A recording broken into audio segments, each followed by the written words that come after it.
Hey everyone, I'm Tassinix, and welcome to Plotting and Scheming. We're going into Season 57, 5 versus 5 Grand Arena Championship. It's the preview time, though. This is the lock-in period for Week 1 as we speak right now.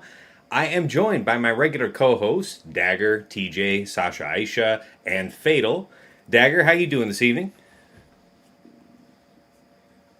Doing good. A little haggard. But I don't nearly have the same problems as apparently TJ was playing Fast and the Furious earlier in Don't traffic. steal his thunder. We'll get to him in due time. I just want to make a Fast and the Furious reference, okay? He didn't Paul Walker himself. He's Vin Diesel in this story. Yeah, I'm still here, so Fantastic. hashtag too soon. Yeah, Yeah, I'm here though. TJ, how are you doing? Oh, good man. I almost didn't make it because there was like a huge big ambulances, the whole nine car accident on my way home that got just absolutely bombarded. Took up both lanes type situation. So I wasn't a part of it, thank God. But it was like holy hell. The way it looked out was nuts, dude. Closed off end to end, huge. Other than that, I'm good. Hey, fantastic. Glad you made it home safe. Mhm. Sasha, how are you? Doing great. I tend to take the GAC bye weeks as sort of mental health refreshers and spend a week more or less away from the game. And so for me, pretty rejuvenated and excited to get back in, take a week's worth of dust off, and talk about state of the game and the upcoming season with you guys. So yeah, doing well. Fantastic. All right, we're excited to get into it. Fatal, how about you, sir? How you doing? Pause and rewind. Aren't all of your GAC weeks bye weeks now? How's that? How's Yeah. the whole doing, sir? Yeah. Also, hashtag too soon. Don't do that to him. He can't take that. Don't give him the hard truths. Yeah, I guess at this point I've just become acclimated in my old age to one, maybe two matches a week. I can't handle a full three load anymore. You're just gonna explode. Yeah. So we'll see, but feeling good. Not depleted yet, but that depends. Once I start matching up with you again, Fatal, and my life expectancy shortens. So Yeah, you good don't for the know moment. that you're Thank you, rusty though. until you find yourself rusty. That's right. That's fair. But yeah, Uh, what's good, Fatal? yeah. What's up? Yeah, no, it's been a journey the last month, but I'm kind of approaching reconnecting with the game, and it isn't a break that I took. Like I've been doing the bare minimums, but I'm just mentally have not really been thinking about the game, and it's been a weird time. But I don't know, Okay. kind of ripping back up, kind of getting the office put back together, trying to make it child proof. Yes, for the furry children. Yeah, Yes. Fantastic. I would like to make a cat cam, but I don't know if that'll even work. My last cat, whenever I would start, it wasn't even when I was talking into a mic. It was when I would turn on a stream. My cat was just like, nah. In fact, I'm out of here. This Was there sucks. like a red glowing light on the camera? It was just staring at the no, kid. no, not at all. It was extremely funny though. And, somehow they knew. The only thing that changed was a couple of lights turned off and a couple of lights turned on. And that wasn't even the trigger. It was the moment that I started talking. Okay. All right. Yeah. Well, yeah. I mean, my daughter, I can see the change on her face, like when I'm talking with stream voice versus dad voice. Like, yeah. I don't know. It was kind of Camera, based. right? If he gets you kicked off Twitch, right? Yeah. Yes. Yeah, just. Oh, really? So they don't permit it? Because I was going to say, if you could do your starting soon 5 minute sort of ramp up with a kitty cam, Oh, that would be yes. awesome. Wait, They don't why yeah, is permit that it. bannable? I'm saying kitty cam, pussy cam. You gotta be careful, man. Oh, jeez. Okay. Whoosh goes the joke. Thank We you. can't take you anywhere, Dagger. We Man. can't take you anywhere. Man. What else do you expect from a show called PNS? You've been waiting. You've been waiting. It's only when you get You were daggered setting that by up. the Yeah, that whole PNS. joke was the It's setup for only You've been PNS. waiting. it's only when you get daggered by the PNS. Don't be a dick about it. Don't be a dick. Fantastic. All right, guys. Well, we do have a good agenda tonight, and I guess it's just as well that you guys, myself included, took it fairly easy this last week, so we'll be pretty fresh to this stuff. Let's dig into the week 1 related items. First, our preparations, mods, relics, etc. Myself, I've been panic farming offense sets and crit damage for a couple of reasons. I'm still undecided which way I'm going to end up modding Death Trooper, Peridia. Probably going to do it like tomorrow morning, survey a few people and see, come up with some type of reasonable composite. But yeah, mods and crit damage, panic farming, and then let's see, one other thing. Yeah, this one's for you, Fatal. Are you proud of me, Dad? Are you proud of me, Dad? Do you have a 100% crit chance? On her? Oh, who? Oh, I was looking at a different person, I guess. oh, yeah, no, the Relic 9 Marin. Oh, I thought you were talking about Master Quack and crit chance. Oh, no, wait, how high did you want it to be? I said not until it's 100%. Oh, so. yeah, no, yeah. You're no. going to have to wait till 8 dot mods and then I'll be proud. Yeah, okay, fair enough. You sit down, son. Shut the fuck up. You don't need to talk anymore. Yeah, Dad is not stressed. I'm telling you, R9 Marin, more than any season, I think got the most value for me last season. I It was a actually weird, sold on interesting it, time. watching it last season. Yeah, no, I'm sorry. To It's 100% a luxury. I'm not out here banging the drum. It's like, you should R9 your Marin. Yeah. But if you're an enjoyer of the counter, like, you are buying insurance for the counter. Future proofing. Yes. What I love is before it was cool, Fate already did it. He did the Scions. He did the Marin. So it's like, it's out there from experience. So I respect it, man. And that was a good one. I know Tass asked, like, give me a good one to do. So it's like, the Marin's like, I respect this. This is nice. I put it in the list. I ranked it out and I was like, that pack in the shop allows me to jump the schedule here. So we'll do that. You know what absolutely killed me? What's that? Speaking of Scion, is set 16 was like a glimpse into an alternate reality where Scion was not only like a respectable tank, but actively like enjoyable. And like it opened up his kit, man. He could actually taunt. He could actually like reapply pain to you. His assist with the tank level 6. His basic cleanses himself if they have pain. So you just have this self-cleansing, auto-taunting, re-taunting, and taunting out of turn. Like, the character is actually good. She's snapping up as well quickly. Like, it takes you back to the dream that was his R9 originally for you. Well, the R9 back at the day, was solely just a Maul bulk check. Like that was from that era of theory crafting where like, hey, I have a theory craft against Rey and or Maul. What if I just make this tank have more than 300,000 bulk? And like that was the extent of it. But no, this is the first time that Scion felt like a character, and it was like, this should be an holocron for this guy. It's not gonna be. He's trying to go back to not existing, but like, no, a better world is possible. So that would be what? Dark Side Tank Revive level 3, Long Text level 6. It didn't even have to be Tank Revive. I was using it with Set Eternal, but it's just Tank Word 6. That's all it needed. Dig that. All right. That's a good one.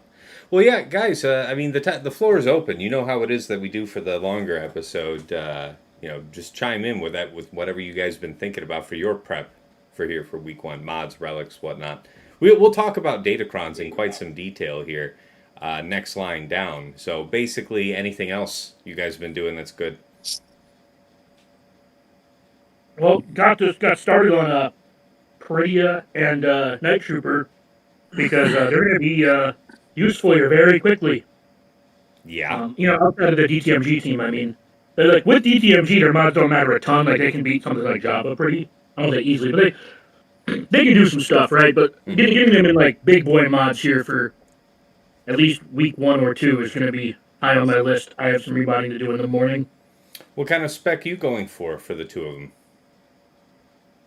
I think I'm going to start them off with just full health, just because of Enoch. Really? You're trying to prep early. Okay, I see. That was.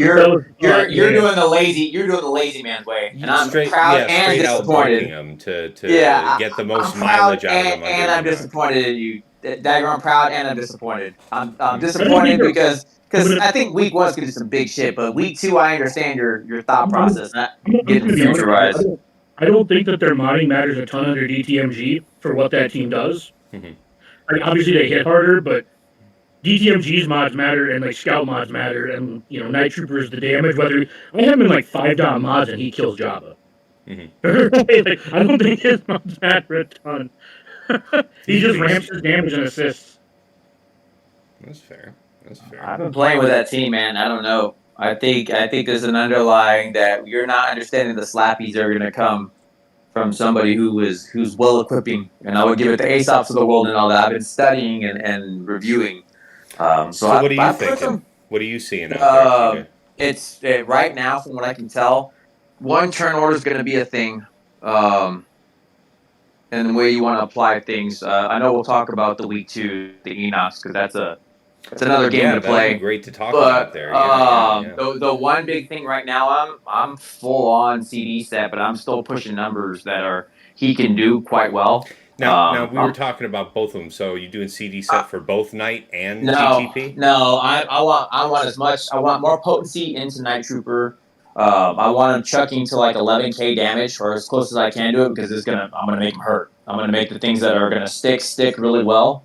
But for DTP, that's a full CD set. That's CDCC. I'm up to like 115, 120 crit chance. Mm-hmm. He's at 10k damage as well still, so it's like high crit chance, high damage with a CD set, full on taking advantage of what it's going to do. Speed area?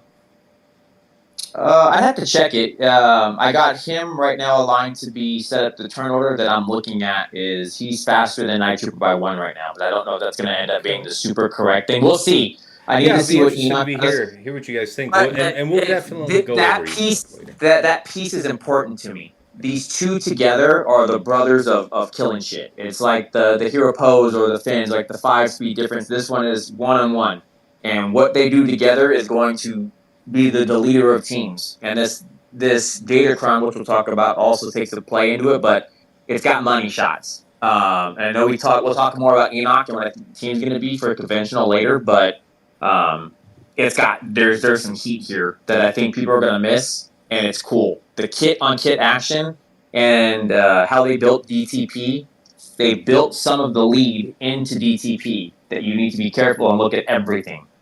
So I've been doing a lot of studying. So when you talk about preps and relics, it's R8s across the board right now for the remnants. I've dealt with Morgan as well. So I took her up. She's at R7 just to meet the thing, because Remnant is huge right now in my opinion. They are the absolute beastly monies, and then it's other ones for relics and mods is playing off of the Datacrons and what I expect. One of the other things we'll talk about. So like Cup, R7 Cup at a minimum to give him some stuff to make sure he does his thing, because I think he's going to be a huge player in 5s, and then Nest. Ness is another one that don't sleep on that Kron. She is a beast, and the old school method of I can't make her move. I took the wrong team and I did the wrong thing is also another one that I'm playing off of. Mm-hmm. Oh, and then STH. Don't forget STH. STH has Mary here as well, depending on how he plays. So I've been bulking him and playing his up with the health, etc. So are you setting that up? Dagger alluded to that Sana team that's in effect. Is that what he's for? Or are you still thinking of that going with Leia? That going with Rey? I'm maneuvering to what Dagger said, which I thought was cool. I am maneuvering it to where I can maneuver my team as I need to throughout the week. I'm not trying to go one way or the other. That's the idea, is because, and I know we'll go into it, it's these pieces are going to move the puzzle, and it's going to change the puzzle throughout the week. So one thing where it's tank one fight and then support the next changes your fight structure and what you're trying to do, and you might miss something. So there's just a lot of nuances to it. Fair. How about you guys? Any of the rest of you guys? Other prep? No? All right. I'm kinda. I think I'm gonna get into this later in the show, but I'm kind of mentally just bracing myself for. Okay, in shows like Dragon Ball Z, when your favorite fighter's in the arena, but someone new just got pushed, and that they don't stand a chance, but that the fight has to happen anyway. The Krillin effect. It's just kind of yes. I think I'm a little bit worried that Set 15 is about to just get Krillin, and Yes. we're just very rapidly headed back towards the cheese meta, and so Yeah. I don't know why you're worried about it. That's exactly what's gonna happen, Fatal. it's just not as Yeah, cool, unfortunately. man. It's just not as cool, man. You know as I do. Yeah, you don't When have you to worry about it, Phil. You're standing no, on the it's done. tracks. You can see the Yeah, light dude. coming at you. It sounds like a train. You It is a train. you right. You know as well as I do. Shit's cool when it's bulky or whatever it's doing, but when you change the full fight in the game by just adding one thing, right? Adding this flare, or you make a slappy that says, "Here's a whole bunch of debuffs. Now let me take one thing and it deletes team or does something else." That's amazing. That's a new game to play, and everybody wants to do it. It's really annoying because the teams that are and we'll get more into this when we talk more about clans, but the teams that are going to hold up to like damage are going to be teams that you are going to curse. Right? Like I mean, just wait for the first time you fight like the Jolie Xeris Visas with the Visas Kron, right? Like, just wait. It doesn't get better. Um, like Fatal said, when the support and attacker crons and tank crons all help you do a shit ton of damage. What are we even doing here? Dude, don't sleep on healers. Oh, sure. True. but you're right. I did mention That's what healers. I'm I'm saying. like, you just do like Ray. Just wait until you have to beat like Ray, Ben, Xeris, Visas, Jolie. But all right, That's so all that shit. I think 15's dead. I think we'll go into that. That's here nor there, and I want to hear about the modding and the relics, Yeah. Well, I mean, Fatal. I think Fatal's got probably gonna have some of the best things. I'm most excited to watch a Fatal stream because he'll go out off cuff, and the shit will get wild because he'll literally put it all on defense and then figure out on offense, and those are the best ones to watch because this set changes the game. It changes the entire landscape of what. Well, this might be good. It's like nope. This is the way I watch this, and this destroyed that, and this is exciting.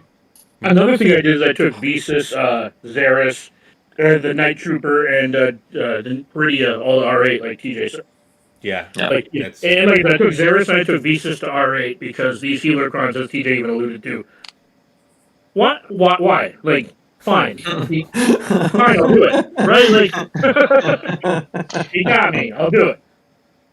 Yeah, I'm with you. I mean, I'm really intrigued. In fact, some of the sort of toys it feels like we got last Christmas, like the beginning of this Datacron season, that we haven't really opened the boxes yet, like Jedi Consular, for example. Yeah. I know. As well. Like, there were a couple of things I was thinking about with Jedi Consular. I don't know if I'll do this. I don't know if they have any viability and tested them, but this was just sitting there and thinking, like, one, if you Jedi Consular, unfortunately, is really only an offensive option because I don't believe that they have the AI has not set up his heal to be used other than like when in allies in red. Maybe I'm wrong. But I would say you're wrong, Sasha. I'm gonna count. Do they use it as a rebuff? Dude, Well, I fought it. I And here's the thing. What's cool? I fought it in 3, so I got to watch it live and what it was doing. A properly built consular was a pain in the dick. Fuck the ass. Right. It literally was doing it because and it was under Beck, right? But you ran out of the resources. What it was doing, consular was being smart because What's fascinating? It was just everything was aligned well. So there was Mason there to tie in, watching what Consular was doing under the back team.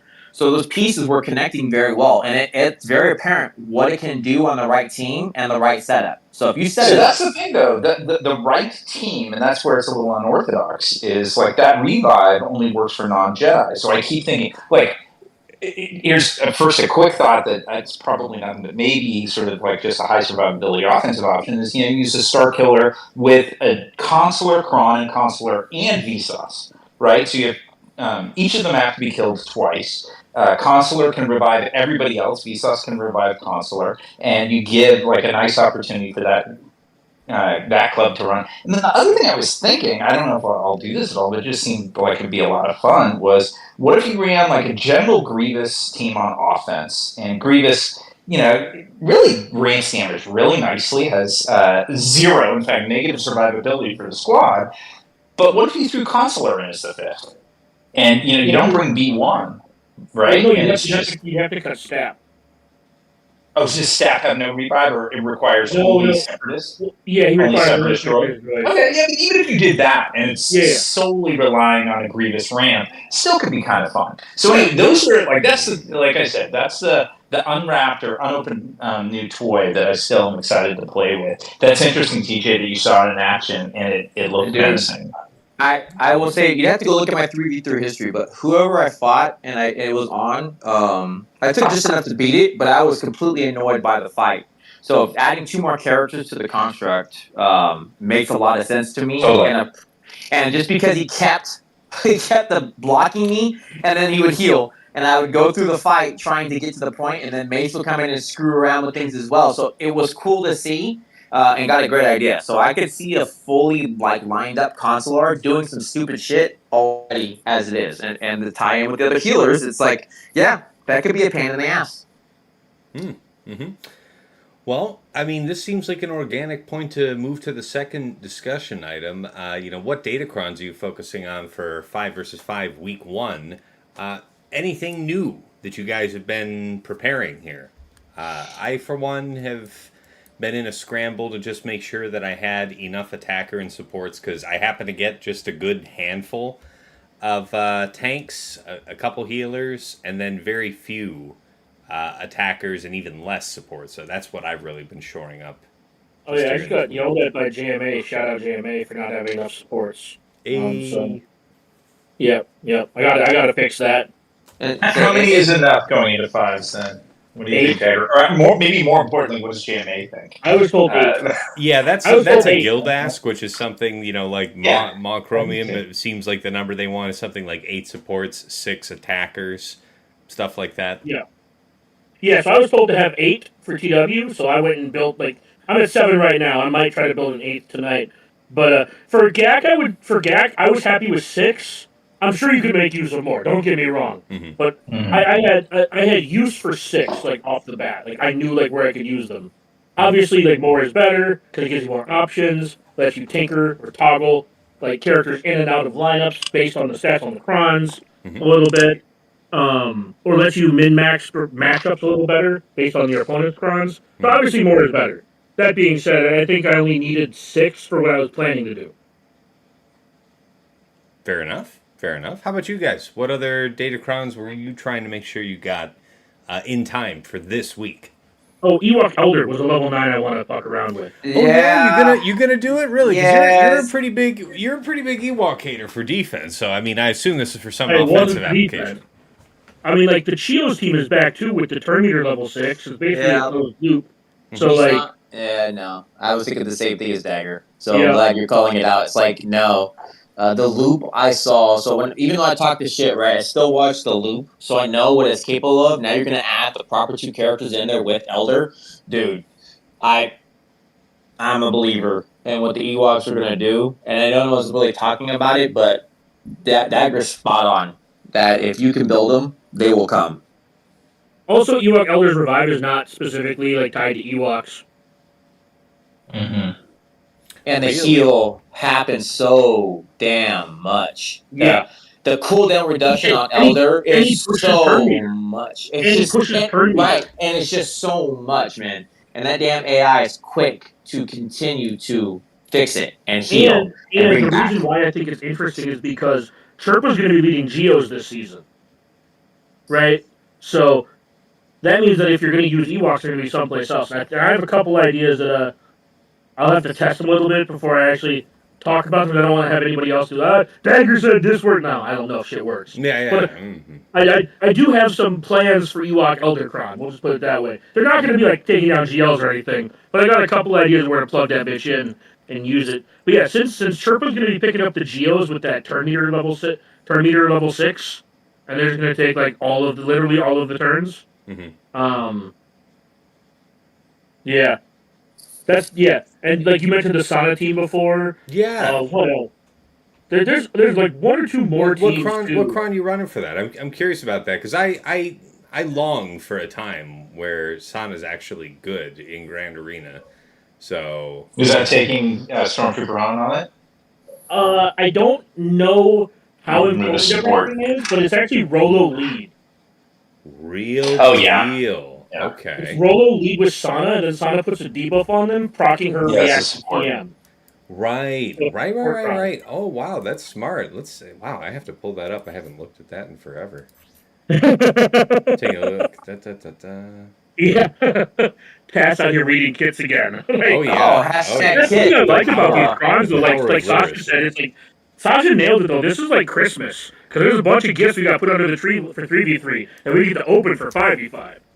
Very fair. Yeah, That's a good one. yeah. And there's a That's what I'm couple more telling you. other loops that I forget off the top of my head, but I was talking with Tom Ford, Mm-hmm. and Zareth has a video out about some of them, I think, or did some testing on stream about some of them. And Fatal will probably be able to talk more on them because I know his server was talking about a couple of them too. Mm-hmm. So I'll pass it off to Fatal because he'll know more about this than I will. And we're talking about which characters specifically? I was Oh, we were reading. talking about like the TM loop, like specifically I mentioned the Rolo lead Sana. Yeah, I'm gonna be honest. I hate it. I'm like, the only reason why I haven't reported it is because it seemed like people were having fun with it, and I didn't want to be that guy. But as a resident defense enjoyer, I'm like, by the day, I'm increasingly just like the dude driving the car in Parasite, listening to the rich girl in the backseat, and just like increasingly disgruntled as it's like, no, don't take away my extra offense toy. And it's like, Mm. yeah, And it's a creative usage of the interaction between suspicion and then when you look at this Rolo League where you get reactive TM. And effectively, what it means is even at just that baseline, you can just auto basic any team without reactivity, and it does exactly as it sounds. You just get a free I win button that you could just load up against teams with no reactivity, like Leia. And then if you get creative, you can start adding or making it work against increasing amounts of creativity or reactivity. Not creativity. I saw some Chupio variants that were able to handle a variety of teams that have some reactivity. Ooh. Yeah, that sounds gross. People have been parting out members of the main CLS team for a couple 5 vs 5 seasons now, so it wouldn't be a PLS is obscene just surprise. kind of no longer sacred, to be honest. Yeah. Unless your bonus is exactly gas, there's not really a big use for it. Yeah, yeah, and I'm disappointed too because I mean I still keep them rocking, so but that's interesting. I really had not been keeping my ear out because this is the first I'm hearing about that roller thing, but that is extremely clever and nasty. And whenever Chio, and I'm gonna be honest, like I know to Fatal's chagrin, I always have like there's a soft spot in my heart for Chios. So whenever Chios are like relevant, I'm just like I don't really use the team all that much, but it is kind of like it's back, right? Like At the least the triple Chios had to earn their keep. That's fair. Right. That's fair. Not They did not get a free I win card at the start of battle. Yes. Yeah. Yeah. Okay. But are there any other loops you found, Fable, that you like to share? To be clear, I didn't find it. It was just people on my server. Or I'll rephrase. Are there any other loops that you're aware of that you would like to share? Yes. There's a bug with Leia and Magma Trooper where Magma just gets a free preloaded turn meter that lets them all go first because of a bug. Oh, that's right. Yeah. But even that doesn't land nearly as cringe to me as the Rolo interaction, even though it relies on a bug, because even then the Leia team has counterplay.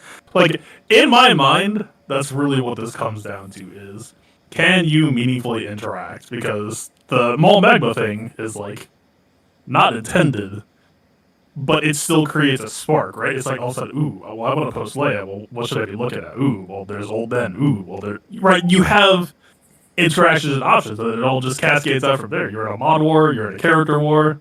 That's pretty cool. So far, I mean, maybe someone figured out something. I can't really say I've put too much elbow grease on this, but it seems like Rolo just wins. Okay. Well, that'll be exciting. Yeah, I saw some chatter about it, and to what Fatal said, it does not seem like there is a very high skill threshold. And what It's a white blanket. what does it kill up to, theoretically? Leia, Jabba, anything that does not have really good reactive TM. Like if you take Krex, you can just put days on Jabba.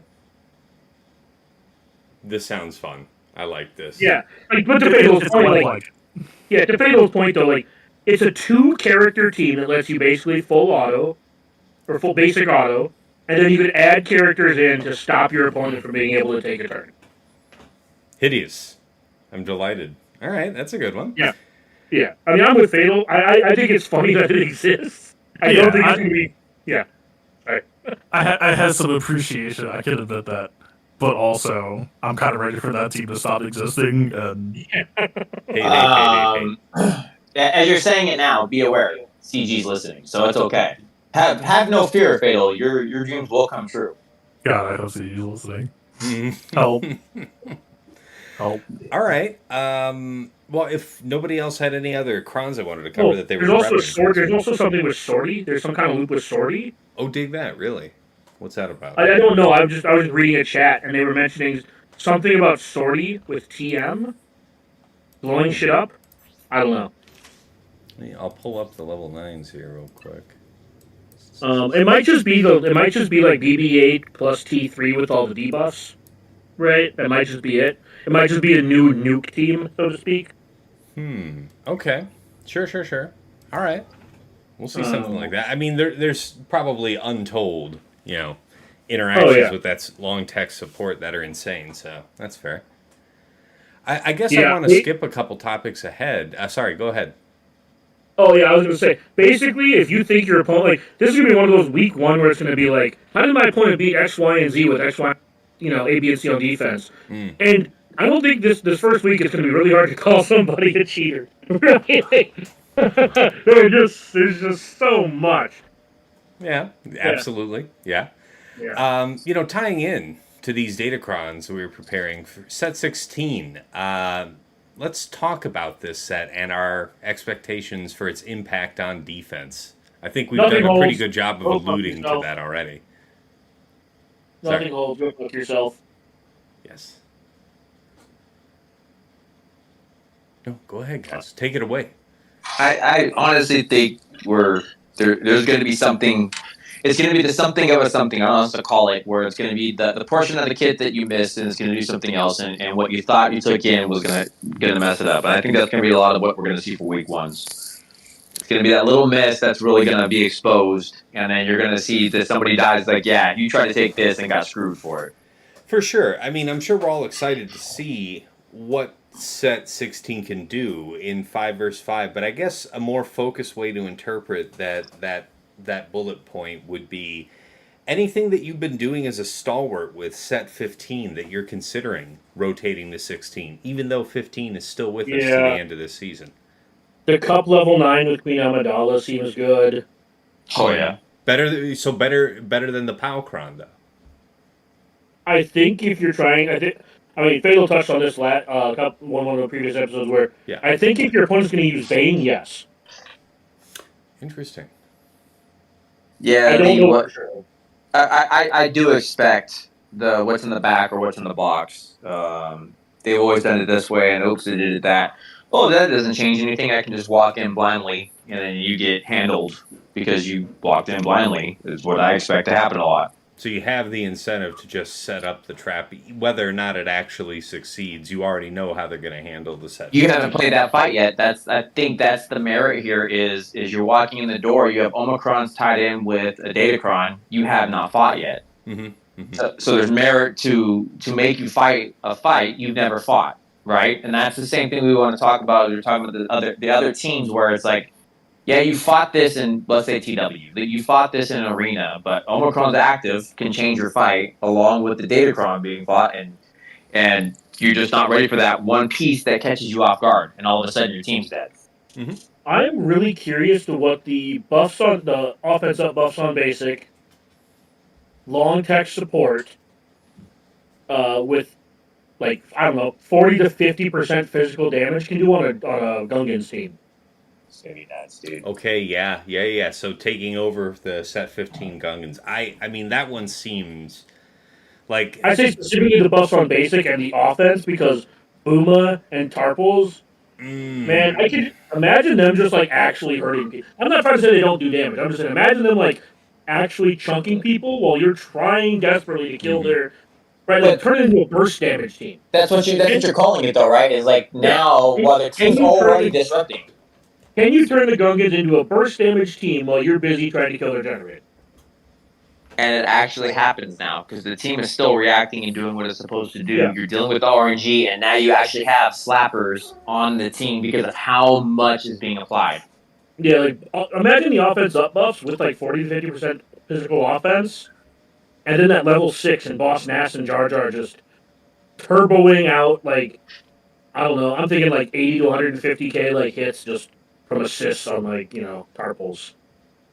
I mean, this is kind of touching on what leaves me pretty optimistic for what the meta will be like. Certainly in week 1, I think, but we'll see week 2 and week 3. I mean, we all know the natural cadence where, like, week 1, not people generally don't have all of their counters hammered out, and so you're just going to get some surprises, and there'll be, a higher amount of drops, and then kind of like science gets applied. The knowledge of counter spreads, and then it reduces.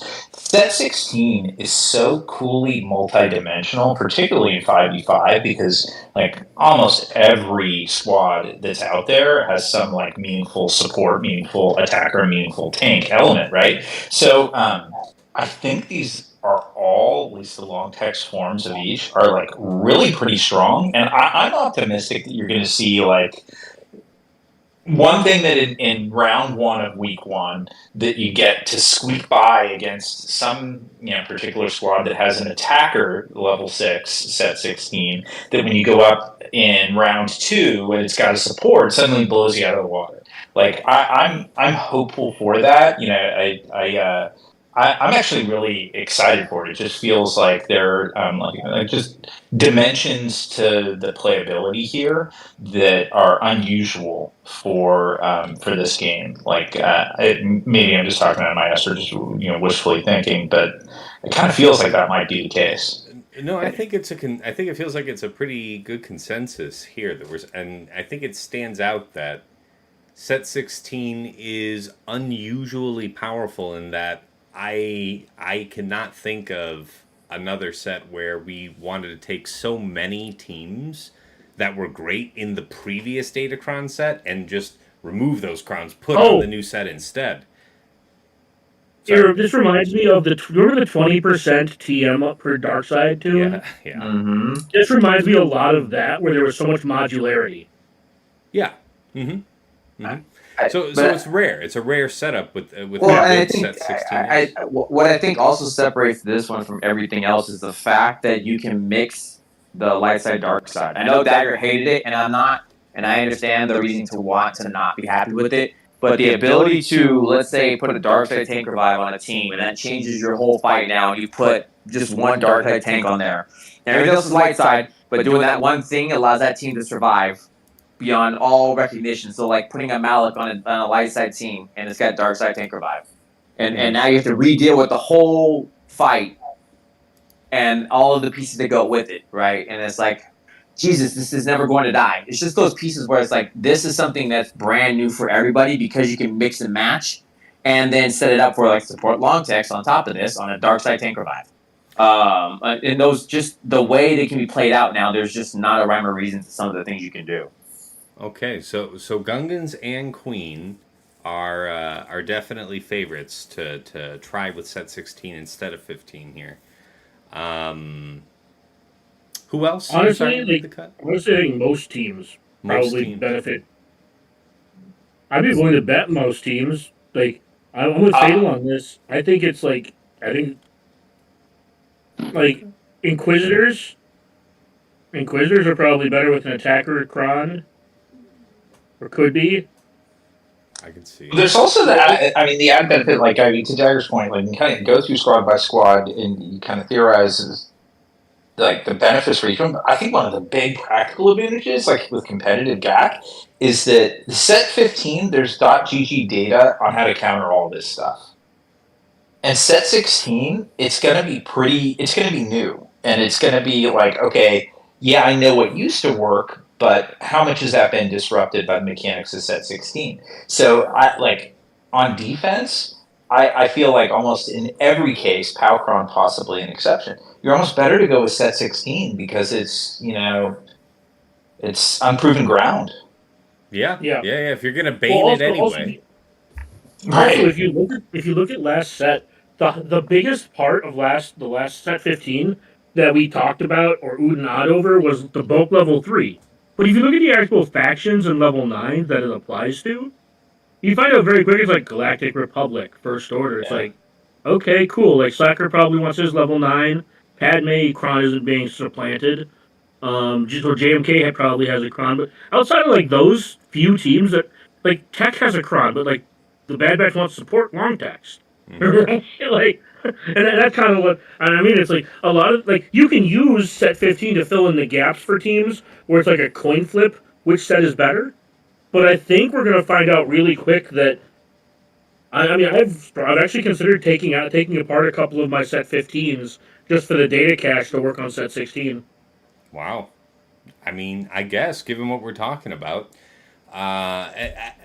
Whereas I'm exactly where I predicted I would be as soon as set 16 was announced, which is I want more than 30 set 16s. Yeah, I'm just I actually am sad I can't go up to 4. Like I only have like Right. 28 in my inventory, but I leave a spot or two open just to cycle empty datacrons.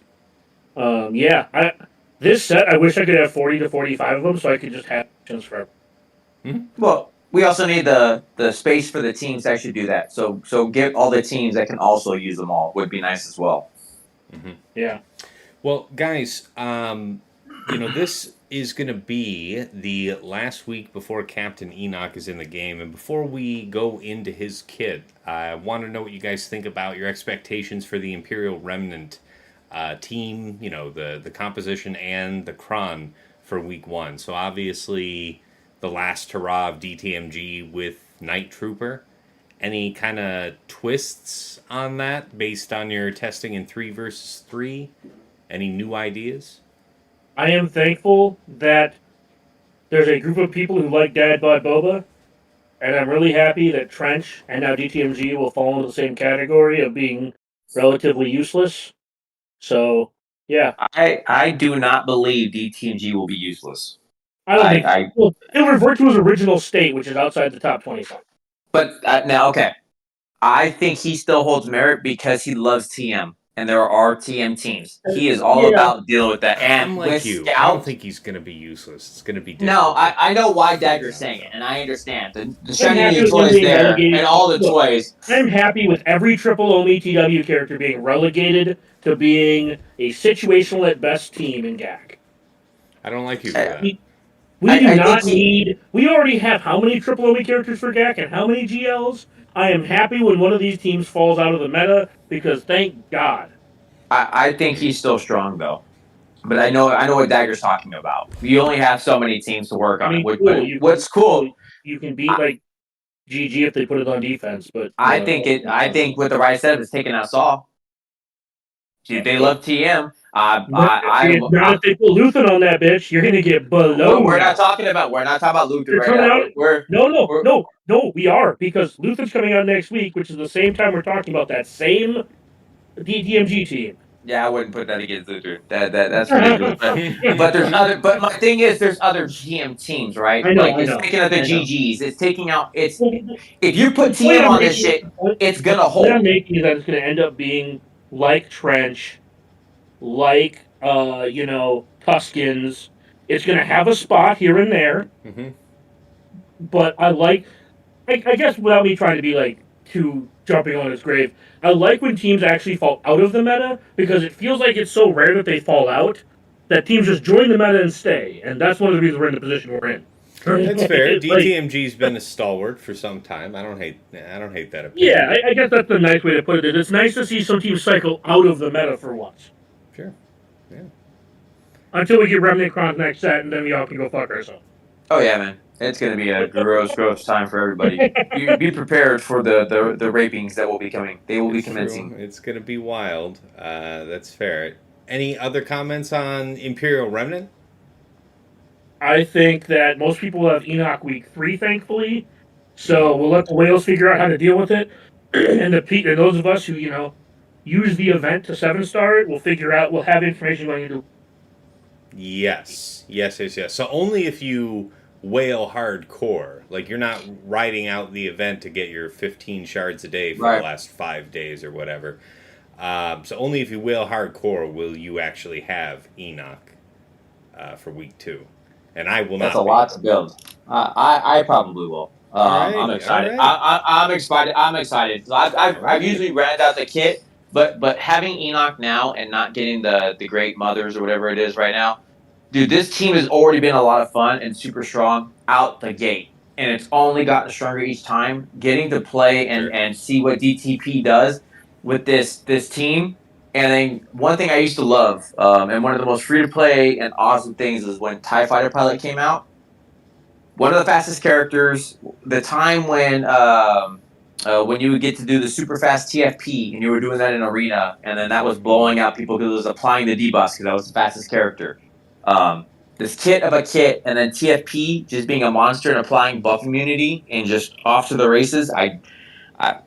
I'm excited for it. That's So a good one. will I have I? to check his mods. I think back when I was actually unironically using him as a character, it was like speed set potency cross. You're Yeah. going to be doing similar things, but that's what I'm telling you. And it's like A it's little- back to super speed, and A it's little cool. unrelated, but I know Tash and I have mentioned this at least in the past. This has been a pretty cool last couple of months because we're getting a lot of dark side love. This game does not like to do that very frequently. So I'm kind of relishing the fact that we're getting like a bunch of dark side teams all in a row. Fair, fair. But yeah, these two new troopers are going to be like TJ mentioned. Like they feel a lot like the Hero Bros, Oh, so good, man. where I'm they just telling play together so ridiculously well. they are so cool to watch, and it's going to be obviously on defense and watching it and seeing people face it, and I'm like, what do I do now? Because it's like I didn't account for this coming in, and it's like, oh, I'm not ready. And I'm excited, man. The remnants they made them so good and so strong, and it's cool to see. And I think when Enoch comes into play, I think people are going to be underestimating it, and then when that happens, you watch out because it's like I can't fucking kill Enoch. He won't I have a die. And it's question, like, I have a yes, question sir. specifically for Fable here, because he's mentioned this before. How do you feel about the 450 negative crit chance with like 50% CA on this team? You are asking me to dive in now? Well, Yeah, let's go. Well, I mean, we're gonna go into that with going into his kit, right? But like, Yeah. I mean, I guess, but we still had a couple more things on week 1. Boo.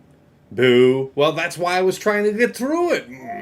I'm saving myself for marriage. Go, go, go. No. I appreciate that. All right. Goddamn, Well, goddamn all right. virgins, go out and get some ass. It's We've fine, already man. combined a couple of these topics wisely, so I think the last one under the week 1 section really is thoughts or plans for Morgan Elsbeth and Night Sisters. Any ideas on novel uses here for just week 1? Cricket. I know. Well, because I built her, but I don't. I just. It's not you like did the the remnant. Sasha Isha 350 plus speed build. I didn't do it that hard. Sasha Isha. So I went. I looked at Aesop and I looked at a couple others, and I got her to what I thought was a good medium for now.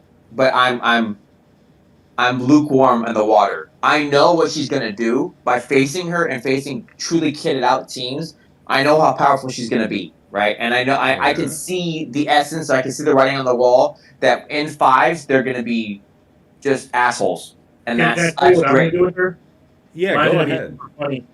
C Morgan Acolyte +1. I like that. Okay. Yep. I like that. She's I a like dark what you're side doing. tank, You're doesn't care going. about revives.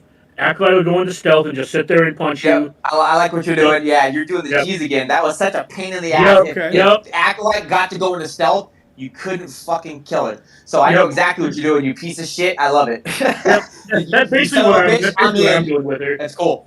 That's Yeah. that's doing the cheesy shit that's like, fuck, I can't kill her now because she just got the chance to It go. also frees up set and like armor to go other places because the tank crons and the support crons. And I'm telling you, that's one thing I did do. Her armor, she's at 75% right now. Like her armor, and she's actually thick. Fighting her, I've seen it, and fought her against her, and it was like, this lady just does not die, and she's not even getting all of the benefits. So I see what Dagger is doing. She is much stronger than people understand, and when we get the full picture, I think people are. Yeah, because I don't feel like it's a I like defense team this week. Yeah, So I would say mine is 257. I'm R7, 257, 150k prot, 75k armor. All right, I'm gonna top you. I'm at Okay. 305 speed, Ooh. 75k, 150 prot. Because it's like I looked at, like I said, I Where looked at are Ace you others. at? What relic are you at? 7. Okay. Yeah, I just have like 6. I have 5 dot defense mods on this bitch. Okay, that's why. Yeah, I had she is. a good protection arrow, so I had a good protection arrow that had like 25 speed. Yeah, That was a I basically defense. just So put it's like, leftover mods on her because she's just a C tank to go with Acolyte. I think it's a great call. But Yeah. she's easy to get these stats on, and it's nice Yeah. because she's so fast. Until we get the 3 sisters into the game, Yeah. the old women. Until we get them into the game, I am not inclined to put a lot of effort into modding her because I know she looks. I know speed seems good on her now, but what happens when she comes out and you want her slow as shit?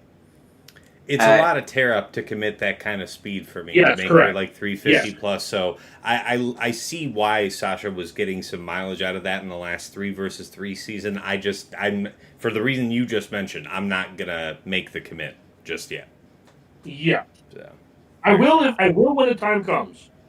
I think what's cool is even with what Dagger has on her, she still has merit to be used. Even at the R7, you see the potential if you ever get to face her or I like you that. get to I like use that. her. That's I'm And so basically it's holding everything past R7 for Ahsoka requirements yeah. because I think they're going to have another R9 or a couple more R8s required for her.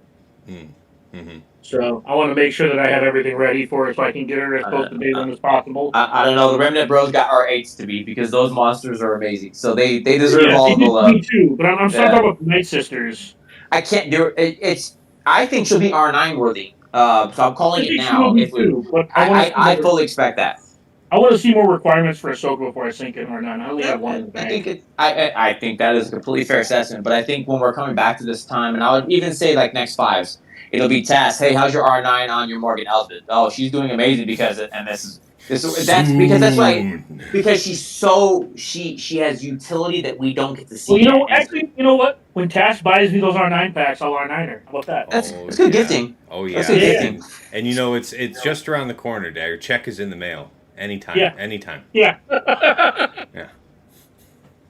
All right, yeah, guys. YouTube money. Gotta spend that YouTube money you're earning so I can get me some R9. That's right. That's right. My mega millions. Yes. Mm-hmm. Yes. Guys, last call for week 1 topics. We're doing great on time. So anything else you had on top of mind that you're really looking forward to week 1? Well, I was trying to keep it a little briefer so we get to the Enoch kit.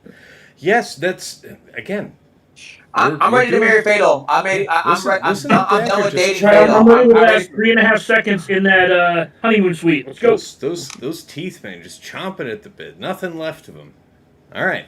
All right. Well, since we're gonna spend so much time on it, let's knock out Luthen real quick here, talking about week 2. All right, this is getting into the speculation section. So we'll be. This is the last week of this final run of Conquest to unlock Luthen, right? Sorry? Yeah, do you want to remind everybody about roughly what his kit does? 90% free. Great. That seems like an organic enough way for me to remind myself about what his kit does. That's what I was saying. What's it, Fatal? He gives his team 90% free tenacity. That's about all you need to know. Yeah. Well, and he also has a summonable, he makes like... a trooper on spawn, right? Hmm? Yeah, he makes a trooper on spawn. Yes. Yeah. A badass trooper, not like your grandma's trooper, like an actual real dick kicker. Yeah, I think here's what I'll say for Luthen. I think his fate is ultimately going to be on offense with Mama. I will be using him with Saul on defense, but I don't think he will extend their reach beyond just trying to be a banner attacks team. I would like to be wrong, and I will be. Listen. I made some choices over the course of this year that led me to a point where I put together my Saw team in a squadlet up for some... I don't even know why I did this. But I did it and realized, why are like 4 out of 5 of these characters really mine? I don't like you already. Yeah, I think Fatal's right. I think the default is going to be put this on defense with Saw week 1. But when I initially read his kit, my first thoughts were, man, this is the 5th that Mon Mothma never had in the... Yes. This is like the one.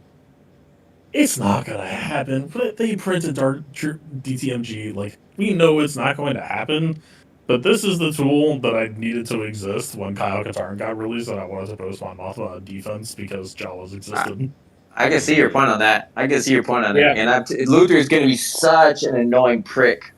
That is the You will not TLDR land of what he's shit going to. on this team, by the way.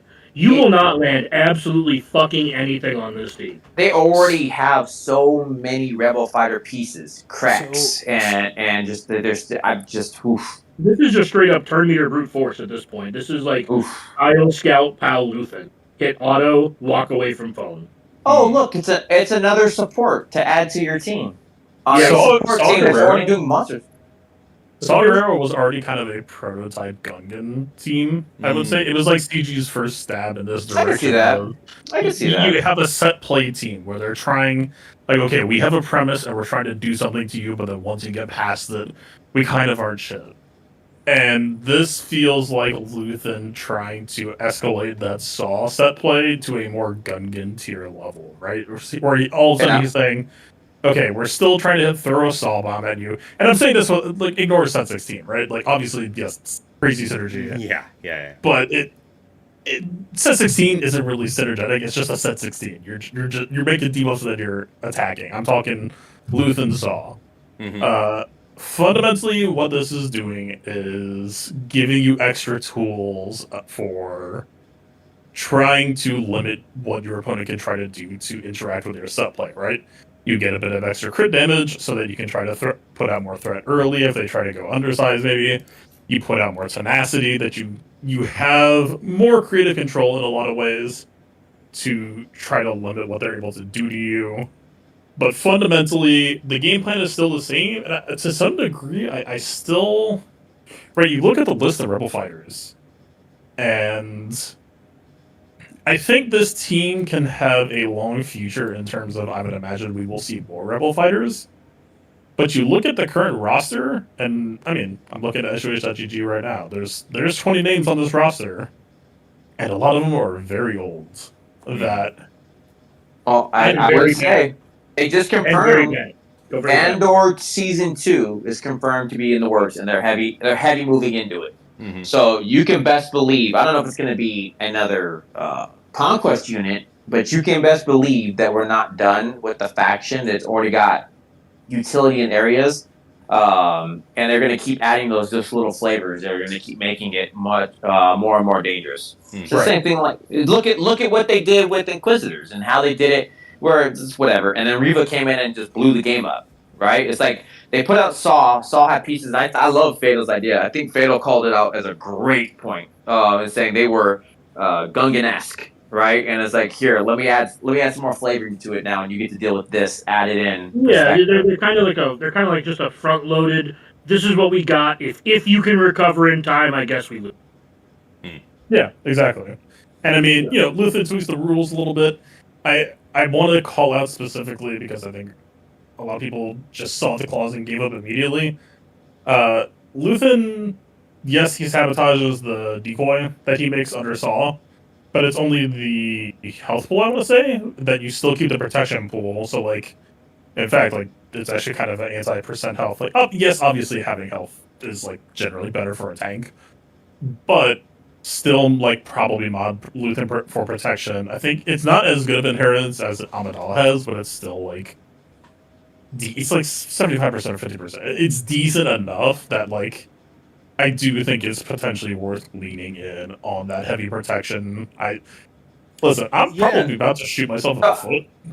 I'm gonna ask you the question. I would especially ask you, Fatal. Are you going to build it to where he can flex either way, or are you going to build it specifically towards the Saw team, or are you going to build it that it's going to can work in Saw, but it's more built for your alignment to Mamath? Yeah, I know you're spec prominent.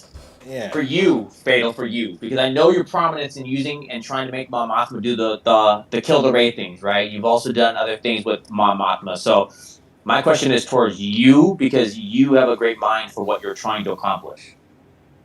When Mon Mothma works on offense, her greatest enemy is herself. That Thermal Scout can't shut the faucet off once it's on. So you would almost have to be. I don't know if like Drogon can generate turn meter because I know he has that Omicron unique, but I Yeah. don't remember if that works for my Mothma specifically. No, because it needs to have a rebel fighter leader. Right, She's she's not a not rebel Rebel fighter. Fighter. That's it. Right. Yeah. Yeah. The thing that seems the most Mon Mothma tilted when I look at Luthen is it's the frenzy setup. It's the ability to really just do some of the most fuckery in terms of turn order optimization that I think CG has ever allowed in terms of like, no, we are comboing. No, we are bouncing characters off of each other and like looking for exploits and setups that it's a little bit of a shame in my opinion that Mon Mothma has it, but if I'm being honest, like the AI would probably waste it anyway.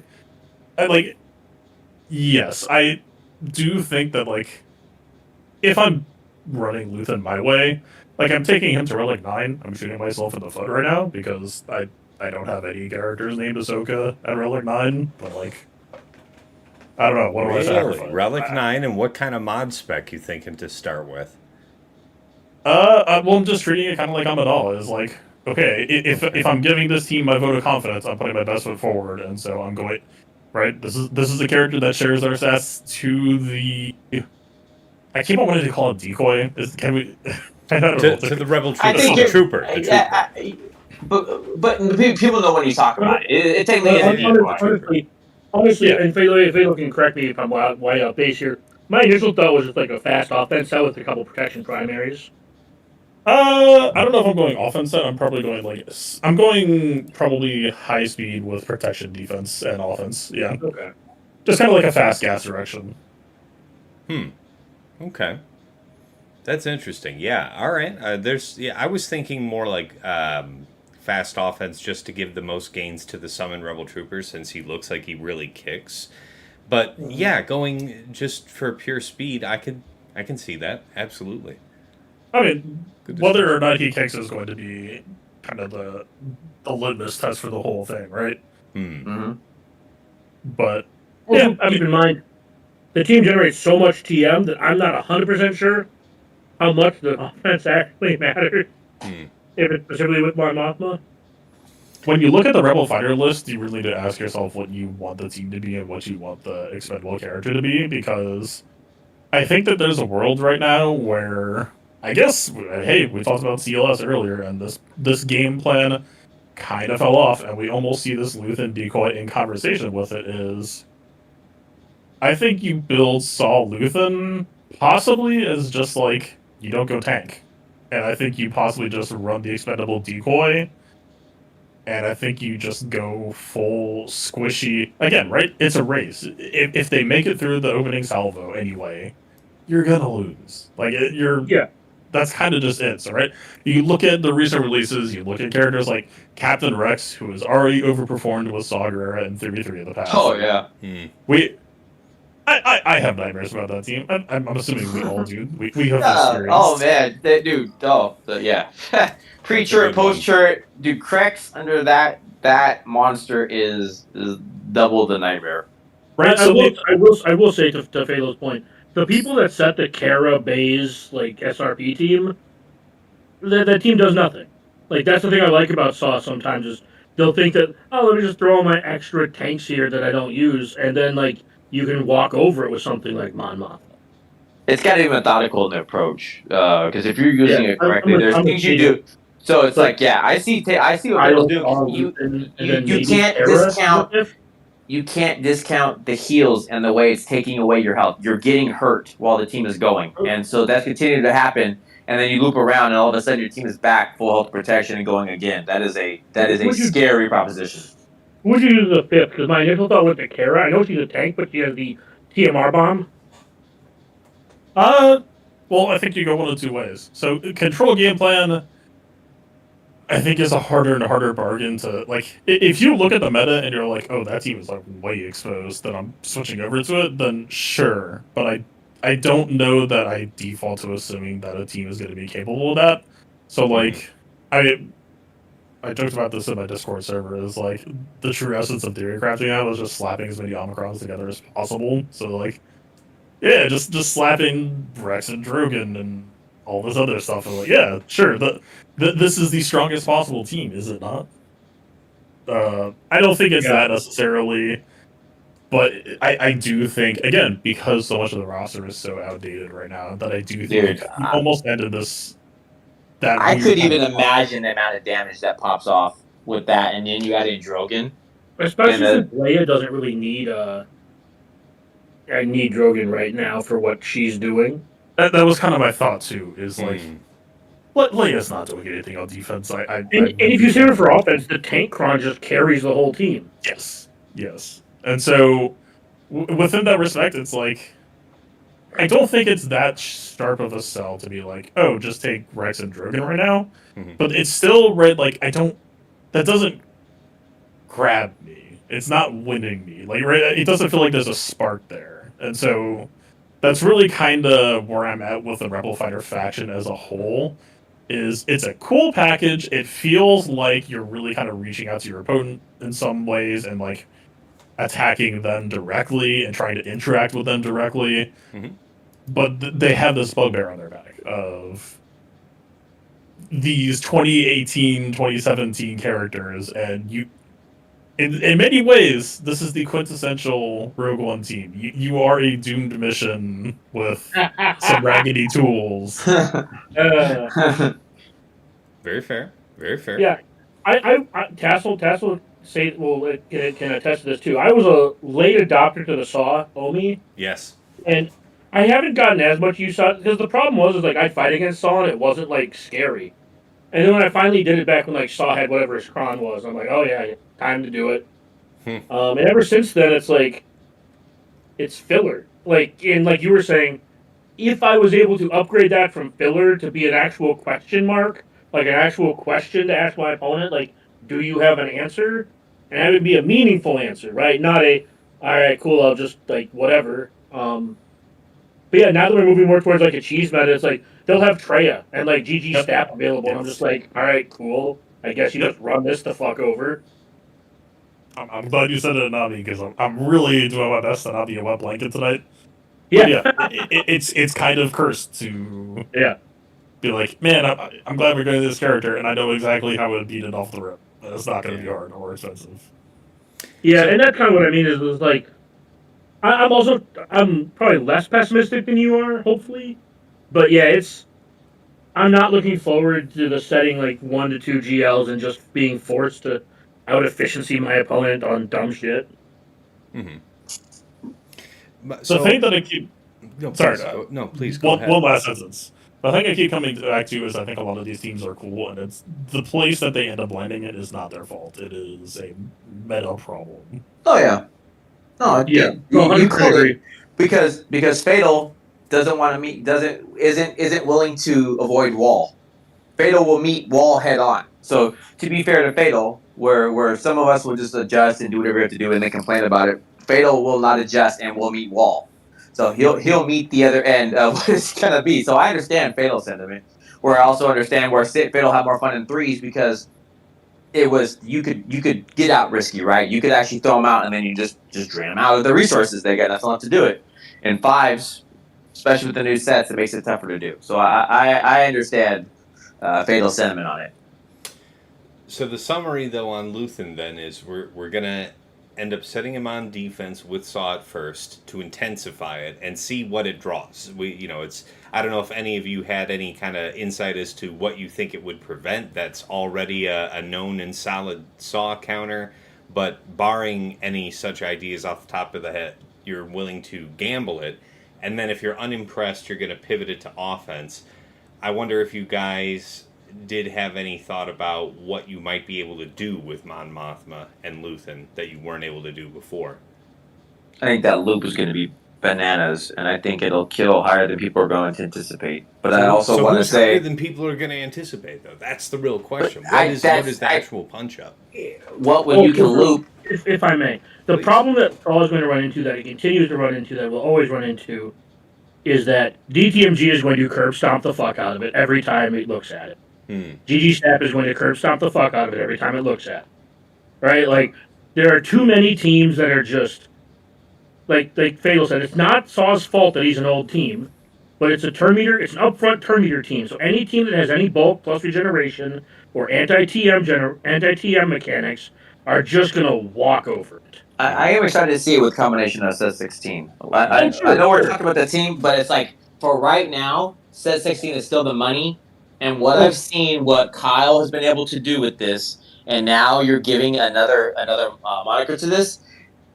All these teams, and I'm putting air quotes, that are working on Saw. I am not 100% that is still going to do that. To actually answer Tess's question, I guess I'm gonna put it on defense week 1 to make my opponent beat it, Sure.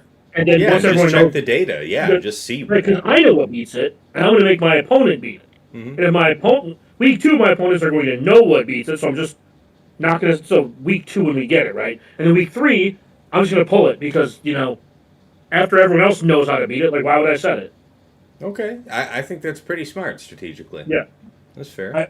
I state the bet to start, but to kind of close my thoughts on it, I think the ultimate fate of Mon Mothma Luthen is going to be to legitimize Mon Mothma as a more legitimate tool in your tool belt, as long as you're willing to leave I'm going to say the mod homework or the mod debt on those characters, because right, Rebels have this weird ongoing thing of the stat share and then starting tenacity, right? You have it with Akbar, Leda, Chupio, and Mm-hmm. Cassian, and all of these different sources, and this is exactly what Luthen is offering to Mon Mothma, because you'll get that 90% starting tenacity. I don't remember the unique and lead order, but I assume it's a unique on. Unique first, then lead. Right, but I'm Yes, saying that's like right. it's Mon Mothma lead that does it, right? The stat share. The stat share, yes, that's correct. Yeah, so that 90% tenacity should go straight to the dome, and they get reshared out to be Yes. right. So as long as you're willing to leave those mods on those characters, I think you'll have a more legitimate team than before that is able to carry more weight than before, and maybe help clean up some fights or opportunistically work on some C's or B's, or if your opponent happens to post some GLs on accident, maybe even some A's.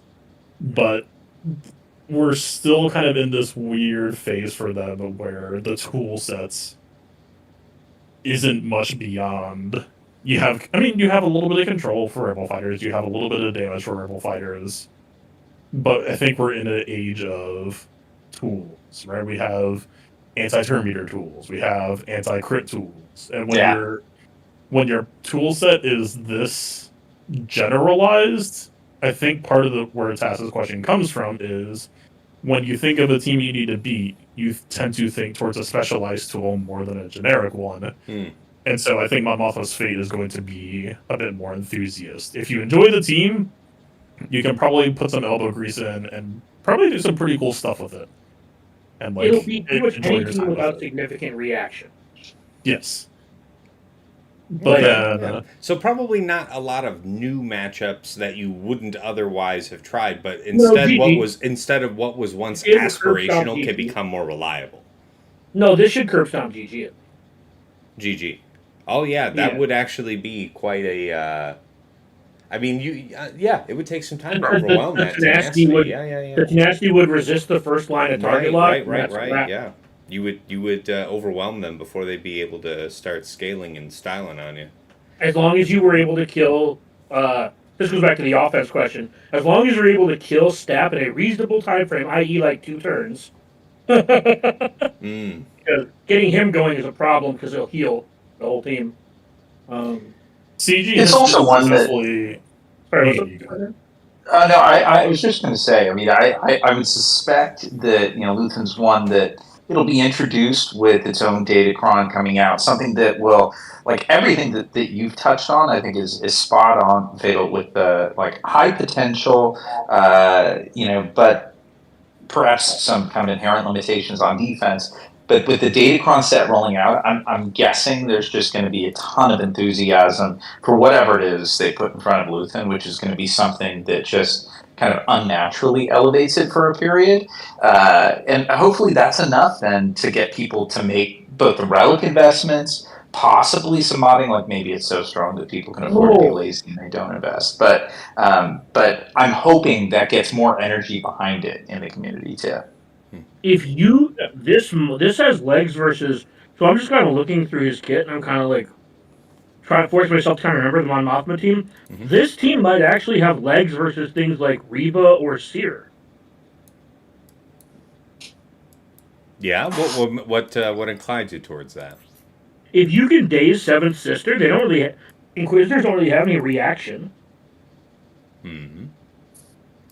So if you like are able to fit Saw somewhere, so if you're able not Saw, if you're able to fit Krex in instead of Kyle and go and eat the AOE ability block, if you make sure that like who would have to be the weakest? Scout? If you make sure Scout's the weakest, Mon Mothma cleanses him. Then he does his thing to give himself TM, cleanses somebody else. You might be able to get out of the gates.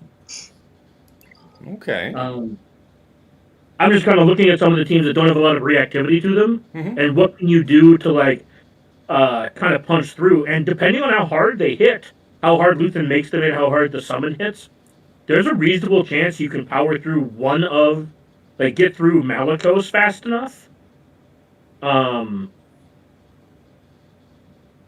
Yeah, I don't know. Maybe even no, Gungans doesn't work because Jar Jar's there. AG has been pretty good this year about printing deceptive kits. I think Jabba's within range. Yeah. You have that much tenacity to contest that. You have Frenzy as a way to cheat off. Rex there to days, just to make sure they can't gain the reactive TM. Yeah. Mm-hmm. Yep. Yeah, I think you can utterly shut down Jabba. Yeah, that's what I'm saying. Like, I think that, but that goes back to what Fatal was saying of jamming another Gakomi on that team, right? Like, well, this is the other problem with Mon Mothma, right? Sorry, I'm talking a lot about No. You're good. You're good. Keep going. The other issue with this team is it's such a leap of faith team. She was kind of the beginning of this era of CG wanting to encourage relics, and so they gave her one of the harshest, which is this, like, what is it, 8% per ally. So instead of, like, CLS Chupio, it's like, oh, if you give Relic 8 or Relic whatever to CLS, then you shall be rewarded. Instead, this is just a total leap of faith of, like, no, it's got to be the entire team. You need to be worried about Mon Mothma's offense, and she's not. She's a pacifist, right? would you say that this team was built on hope? It's built on cope at this point, but we'll see. Rebellions are built on cope. That's fantastic.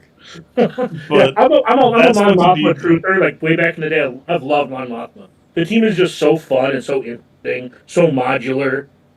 Oh, I'm happy it might be good again. That's one of those. No, this is why I think I keep going back to this enthusiast tag, is because it's a leap of faith. You really just need to, like, jump the relics and the mods and the everything behind your Kyle guitar. Like, your whole team is modding for offense, and just, like, I don't know, I'm still on Dragon Ball Z, but, like, you're just setting up the spirit bomb and, like, yeah, go do it. I hope you have enough damage. But it's true, though. Yeah, I'm one of those. I literally just favorited Scout. He's going to R8. I've seen what it did in 3s, so to imagine what Kyle's going to do in 5s with more power behind him, I think Spirit Bomb was the perfect anticipation for what you said, Fatal. Dude, it's going to, like, your people will just disappear. And it's like, well, I thought I brought 5. Well, there's 4. Well, there's 3. Well, and he's just ramping because he loves it all. So I think Spirit Bomb was a great call out. Great. Yeah. But I think you're right, Fatal. I'm excited for it because I like the team, and my Mon Mothma team still has really good mods to this day. All R7. So do I. Like you said, just because it's like, take them to R7 because they don't do shit at R5. So my last Luthen related question, though, Fatal, you mentioned, turn order. Where does he fit? How do you see him being? I guess either with Saw or Mon Mothma, depending on how you think it differs. I honestly don't even know if the team really seems all that turn order dependent. Oh, I mean, obviously, like, if you're talking about set 16, then I mean, in general, I just thought you made like a throwaway comment earlier about thinking about his turn order and everything, and I was like, oh, is there something to that? Well, that the turn order call up was specifically, unfortunately, for the Mon Mothma side of the kit. That is where CG gives you juice budget. Really, for Saw Gerrera, it is much more brute forcey. Just I'm giving you stats, I'm giving you protection, I'm giving you tools, I'm letting you try to run it back, but just a little bit harder and a little bit more confidently. That yeah, Mon Mothma really inherits, I think, a lot more of the finesse side of things in terms of execution. And if That you're like, having him with Mon Mothma, where do you need him to be, like turn order wise? Like who's ahead of him, or is he number one, or what's going on? well, that's kind of the beauty of the character is I don't know that ability really is going to reward you for doing some engineering, and I have not done that work. Okay, But, okay, like, yeah. I thought I'd ask. Really quick, I just want to remind everybody kind of what Luthen does. His basic with Mon Mothma will dispel all buffs on an opponent, and he will call the rebel commander to attack. This works out of turn as well. So the rebel commander will attack twice. I think this is the whole point. Yeah, well, hold on. He also gains 25 speed every time he uses basic on his turn, and on his turn, his targets get their defense reduced by 30%. So I want to call this out. Why I think it's cool. All we've seen and everything that's come up has been with him with Saw. So that's why I said when even the fatals and the people was like, we don't know what it's going to look like. I think CG's done this very purposely to set this up to say, yeah, we see what we can do with Saw and he's a pain in the ass, etc. They're not giving us anything on what it's going to look like under the Mon Mothma and how that looks. But here's the part that's super interesting about his kit. His special. What do I sacrifice? Omicron. Not the Omicron part, but the Mon Mothma. If the rebel commander is already present, the rebel commander gains 50% health and protection, recovers, and he gives out frenzy for 2 turns. Target rebel ally gains frenzy for 2 turns. Yes. Yeah. And then the Omicron is, if the commander is already present, you crit chance, crit damage up, and then Mon Mothma and all of the rebel fighters gain 30% offense stacking and are immune to turn meter reduction until the end of their next turn. Target rebel fighter ignores taunt until the end of their next turn. That right there is, I think, what Fatal was talking about with the Jabba. That's probably the lights out. Yeah, no, I mean, that does so seem much pretty rinse of sick. finesse. Yeah, I think that's the lights out right there. He also has no me on his, I think, but yeah, that the basic and special are where the power comes from in his kit, in my opinion. The unique Omi is what? Hold on. No, I got it up on screen if you guys are still seeing. Yeah, if there are no Rebel Galactic Legend allies at the start of the battle, Mon Mothma and Rebel Fighter allies gain 30% max health, mastery, and 20 speed, and they gain bonus protection 50% for 1 turn. The first time the Rebel commander is defeated in each battle, summon a Rebel trooper and promote them to Rebel commander. That's great. Yeah, so you can quickly knock out the first one. It's like, okay, good. Now that I got that out of the way, it's like, well, Billy Mays here hits you. Well, with there's more. And this isn't 1999. But he's still going to ShamWow you. Yeah, sorry, that was a really bad joke. Sorry. Yeah, very good. Yeah, you had to be there. It's a little dated. Yeah. All right, any other Boss Ass level 9? Boston ass level 9? Yeah, it's the re-up. It's no, you saw this. Yeah. Let me stay around a little bit longer. All right, guys. Any other comments? Anything else you guys wanted to say here on Luthen? Even though the Rebels were the bad guys in the original trilogy, long live the Mon Mothma team. Very fair. Yes, Luthen is a very sympathetic character. So I like Yes. it. All right, guys. That brings us to the main agenda. Here, as we were preparing for today's show, they released the kit for Captain Enoch. So those of us who've been preparing our, Death Trooper Peridia, our Night Trooper, having all this set up, this is what we've been waiting for to really understand. I think let's go ahead and take a look at the kit here and then share some thoughts. So we'll start off with the basic. Actually, you know what? When I'm doing my mod guide videos, I usually like to cover the leadership first and then the uniques. So I think that's a good way to look at the basic and specials through the lens of that. So we'll start off here. Leadership, Arbiter of Decay. It's a Zeta, so non-Omicron ability. Final text, Imperial Remnant allies have plus 50% critical avoidance, plus 75% potency, and plus 15 speed. At the start of battle, if all allies are Imperial Remnant and no other allies are Empire with the leader tag, whenever another non-droid Imperial Remnant ally would be reduced to 1% health from a non-critical hit, if they have less than 9 stacks of decay, they recover 100% of their health and protection, and gain a stack of decay, max 9, until the end of battle, which can't be copied, dispelled, or prevented. Non-droid Imperial Remnant allies are immune to healing immunity. Yeah, so this Decay Blight thing's really cool with this leadership. During his turn, whenever he uses Die Well, his basic, if an Imperial Remnant ally has less than 3 stacks of decay and less than 50% health, he deals true damage to them equal to 100% of their max health, which can't be evaded. We'll understand a little bit more about that in a second. Allies with Decay have plus 50% critical avoidance and tenacity and plus 150% max health. And whenever Imperial Remnant ally gains a stack of decay, they taunt for 1 turn, and Imperial Remnant tank allies taunt for 1 turn. Wow. Okay, so that's a lot. That is a huge. That's not even. I promise you. This actually makes me think 5 attackers. This makes me think Stormtrooper's not even on the team. I'm telling you, you're wrong, and I'm gonna keep telling people this, and they keep telling me it's like a pre-taunting Stormtrooper. Okay, people. This clause at the end makes me think. Right. Just this clause. We can talk about the kit and everything, the rest of the kit in a little bit. Mm-hmm. But yeah, because they taunt when they die and get decay, it does keep, like, the entire point of his entire kit is keeping this dude alive as long as possible. Absolutely. He's already doing that without Stormtrooper.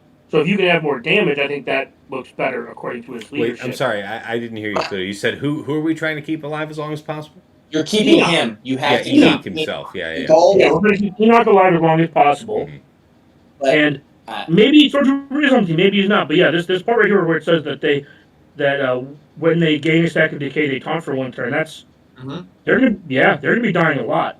Yeah. Stormtrooper's taunt is not sticky at all. Mm-hmm. So like having him there is just kind of like But he doesn't matter. Who you're putting in as the 5th is fine. Is because you would put. I'm assuming you would want to put Death Trooper. You're not putting Dark. So you're putting Death Trooper as a 1, which is fine. But to me, he's on the DTMG team. Having your Scout.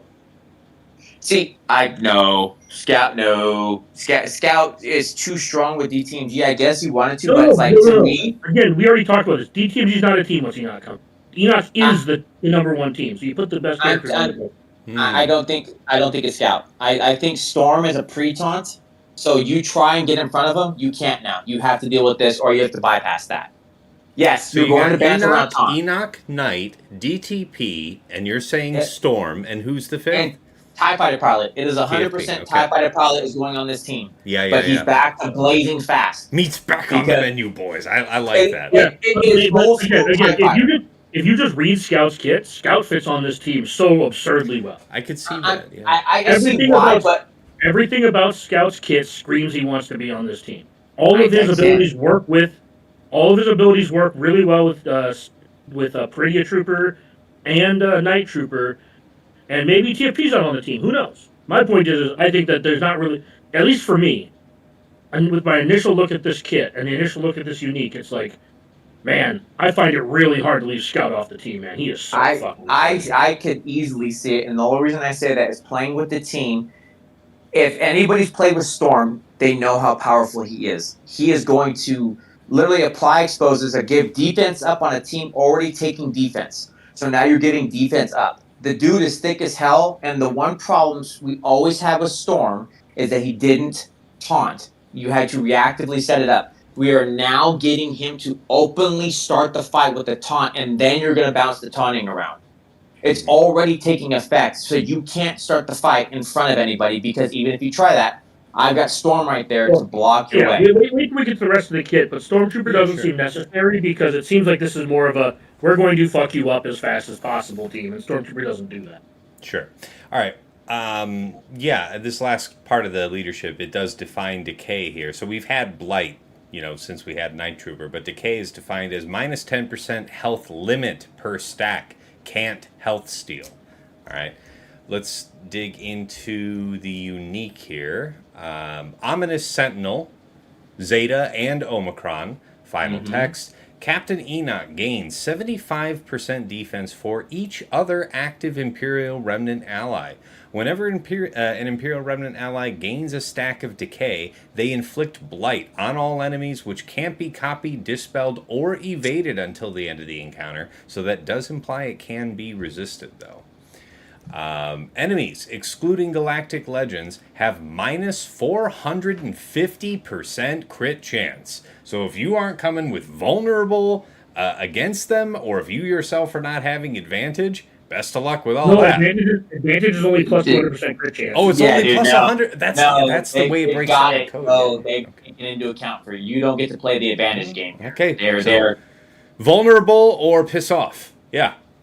All right, at the start of each Imperial Remnant ally's turn, dispel advantage from all enemies. Okay, yes, very next line. Okay, good.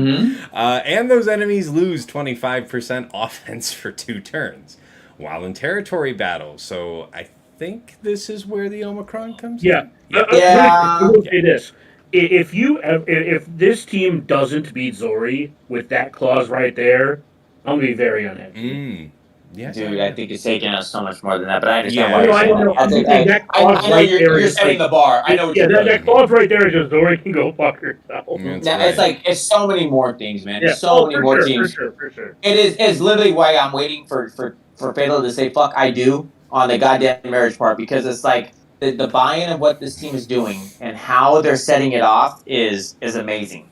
And the way they're playing with the game, it is all the pieces where Fatal has called it out. And I have to keep calling this because he talked about the crit chance, the crit damage, and we are now playing with the food and what it's going to offset, and why I think the team I will secede that yes, Scout belongs on the team, but I think people are going to underestimate how good Storm is. Brock at the time got me to be a Scout, a Storm Truther, because I've seen what he can do, and also applying Expose that added in is going to seeing that this team is so strong that yes, Scout is amazing, but it's like the brothers are going to delete Storm's teams. bad. I'm just saying, like, I reread Scout's kit just like a couple minutes ago to make sure, and yeah, everything he does is just like screams, I want to be with these 2 damage dealers. I can, because Well, I why think don't you guys separate haggle teams. over the details of the comp once we've seen the full kit? There might yet be Go ahead. something else that bends either way, but let's. You can skip the TV Omicron part. Yeah, I was actually. I had no plans of reading it. It's man.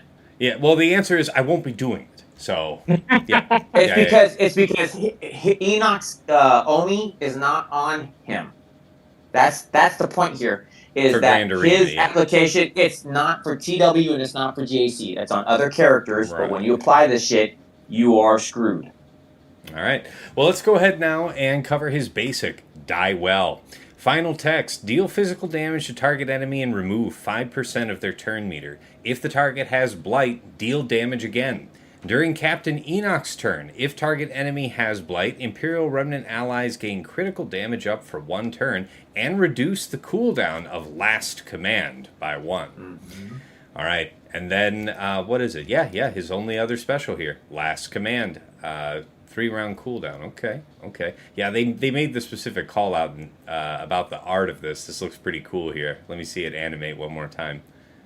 Yeah, with the Thrawn Right, hologram. get the nod, boy. Get that nod in Man, there. I gotta tell you, like artistically and with how they're capturing kits, like capturing the theme of these characters in the kits, it's been a banger of a year, man. The game's looking great.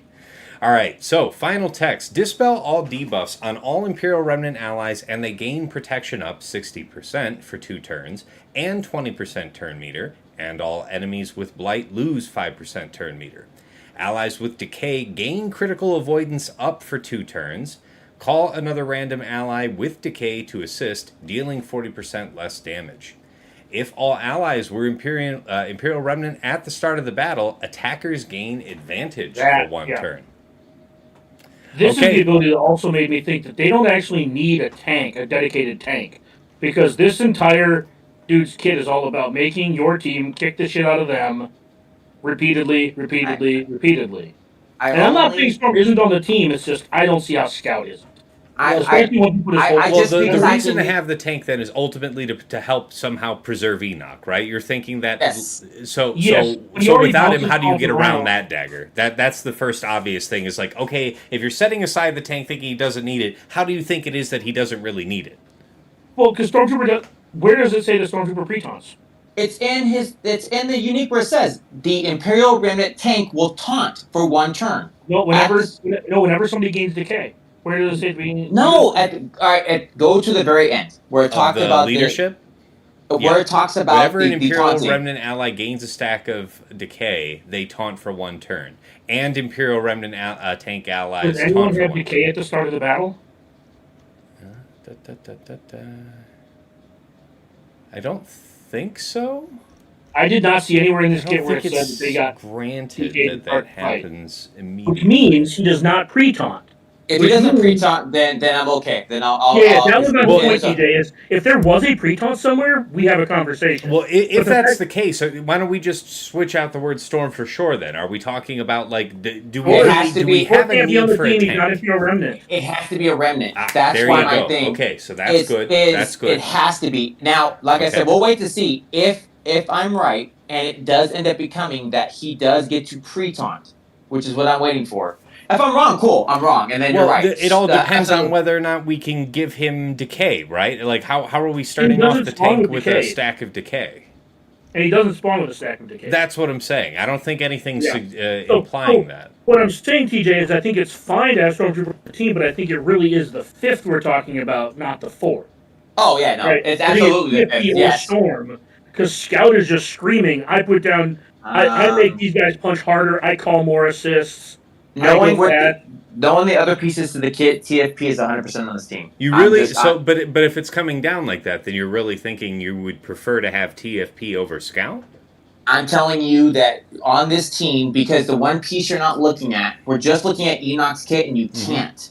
You have to look at DTP. In almost every essence of DTP's language, does he talk about if the leader is support?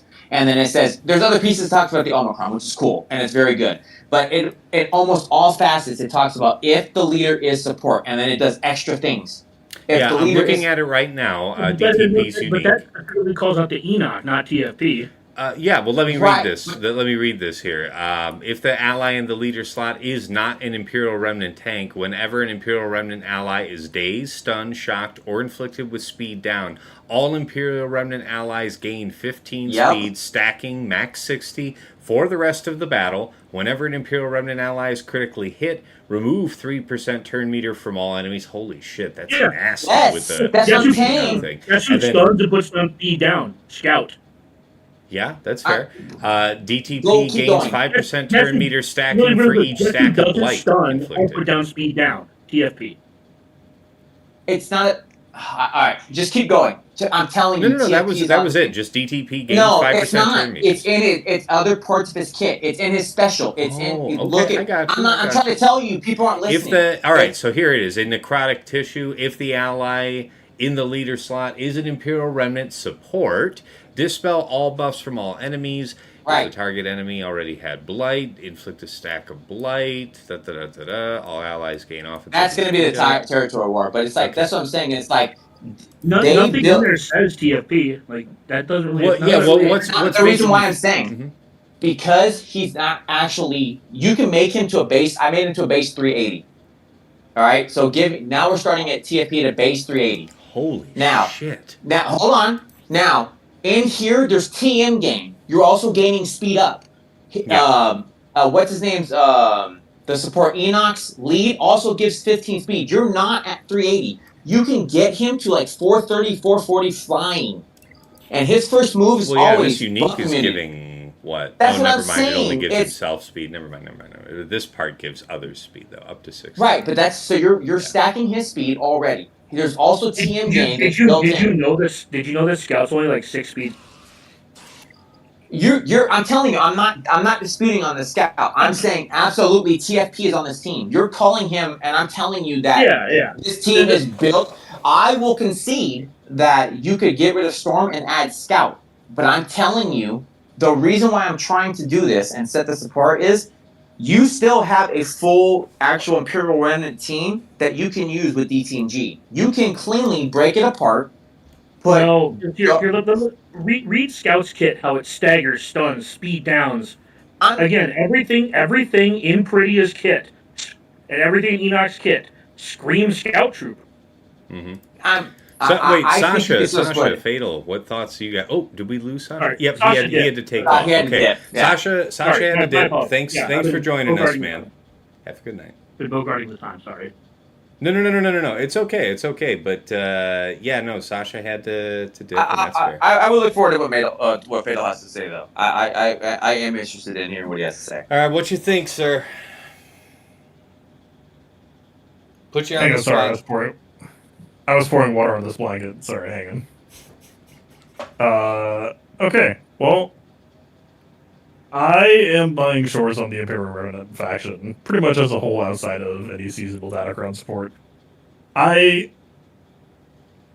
agree with you that the arts and the flavor is very fun, but when I read through these words, there were only like a few sentences that created a spark, and then those sentences contradicted each other, so there's really only one sentence that creates a spark for me.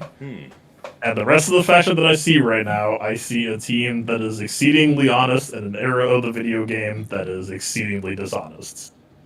Do you all remember Dooku Lee Towson? Yeah. Yes.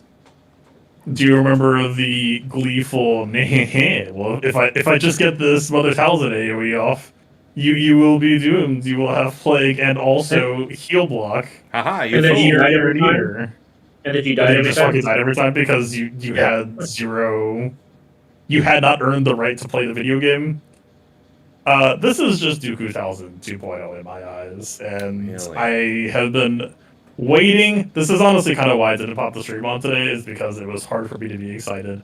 I don't see any defense potential at all. If I see this team, I'm running Bad Batch. You can take your health scaling and defense to the bank, and I'm just gonna. Oh yeah, word. I can't health steal. I have to be able to provide my own sustain or true damage or anti-percent health or whatever else be it. Right. So the defense toolset isn't there, but I'm not going to hang a team for that alone. But when you think about what you're going to use the team for on offense, what you really come back to is this one sentence. It's the negative critical chance. And that is a hell of a sentence. And that is, again, there were two sparks that I saw in this team. The first spark was the Peridia negative Terminator when you get critically hit. And I looked at that and I was like, yes. that is a sentence. And then they release the next character and they say, by the way, they don't crit. And I was like, well, but if they thanks, should, penalties. I mean, but it's such a different flavor change. Yeah, I see where you're going with that. Right. It's a total gear shift change where all of a sudden, okay, so we've established this precedent where DTMG kicked off the Imperial Remnants for real as a, hey, you are exceedingly dependent on turn meter. No fun allowed here. I specialize in that sort of thing. Get out of here. And I think this is just sort of expanding the scope of the Imperial Remnant offense toolkit where, yeah, if you see a team that is either exceedingly honest or exceedingly reliant on, like, let's say, just doing critical damage without any muss or fuss, sure, you can probably use them on offense there. If I look for something to be excited for, in Enoch specifically, I think it's actually just going to be the fact that they did not make the negative critical chance factional. Mm-hmm. I know Galaxy Heroes has changed a lot in the last, 4 years. But this unique hit me the way that Hux, when Hux first released, hit me as I don't know if you're allowed to do that in this sort of game type way. So you're telling me that if I just jam this in a squad, I say you are no longer allowed to critically chance me. Seems sharp. No. Why do you think they settled on 450? Why not minus 999? So I actually submitted a question to the Q&A. I have no idea if it's going to make it, but as Dagger mentioned earlier, crit avoidance advantage is 200. Okay. And so 450 minus 200 is like right in the ballpark of where Critical Chance has power crept up to right now with like Padawan Obi-Wan. And I think it really depends on if CG future-proofs advantage at some point or not, right? Because advantage in the past was usually synonymous with I'm gonna crit. Yes. Right. And it's so easy we're to seeing the forget game that it evolve. breaks down like mathematically. Is that I- it's a I completely forgot that it had a number associated to Yeah. it until like a Yeah. and I happened to hover the character on accident. I was like, why is there 3 digits there? What is happening there? fair? And so this feels specifically.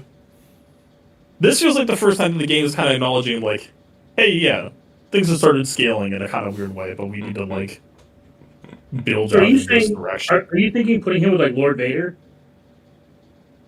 Really, honestly, I just view it as an addition to the plug and play tool set of like, is the list of teams that can be even run plug and play shrinking? Yes, but like, I would look at it for teams that have a unsatisfying tool set in themselves.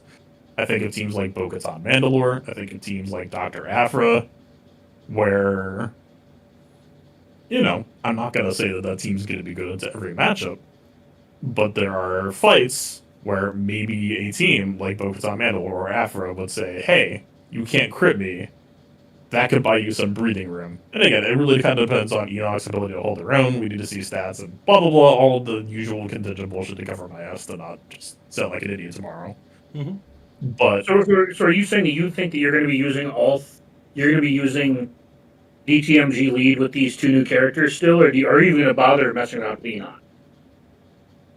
well, I'm sure for the next 4 months they'll release a Datacron that makes the team eminently usable. Mm-hmm. If Nitro Recon doesn't already count for that, but I'm sure that they'll get some extra support on top of that. So right, like all this discussion is beyond whatever seasonal flair they get. Yeah.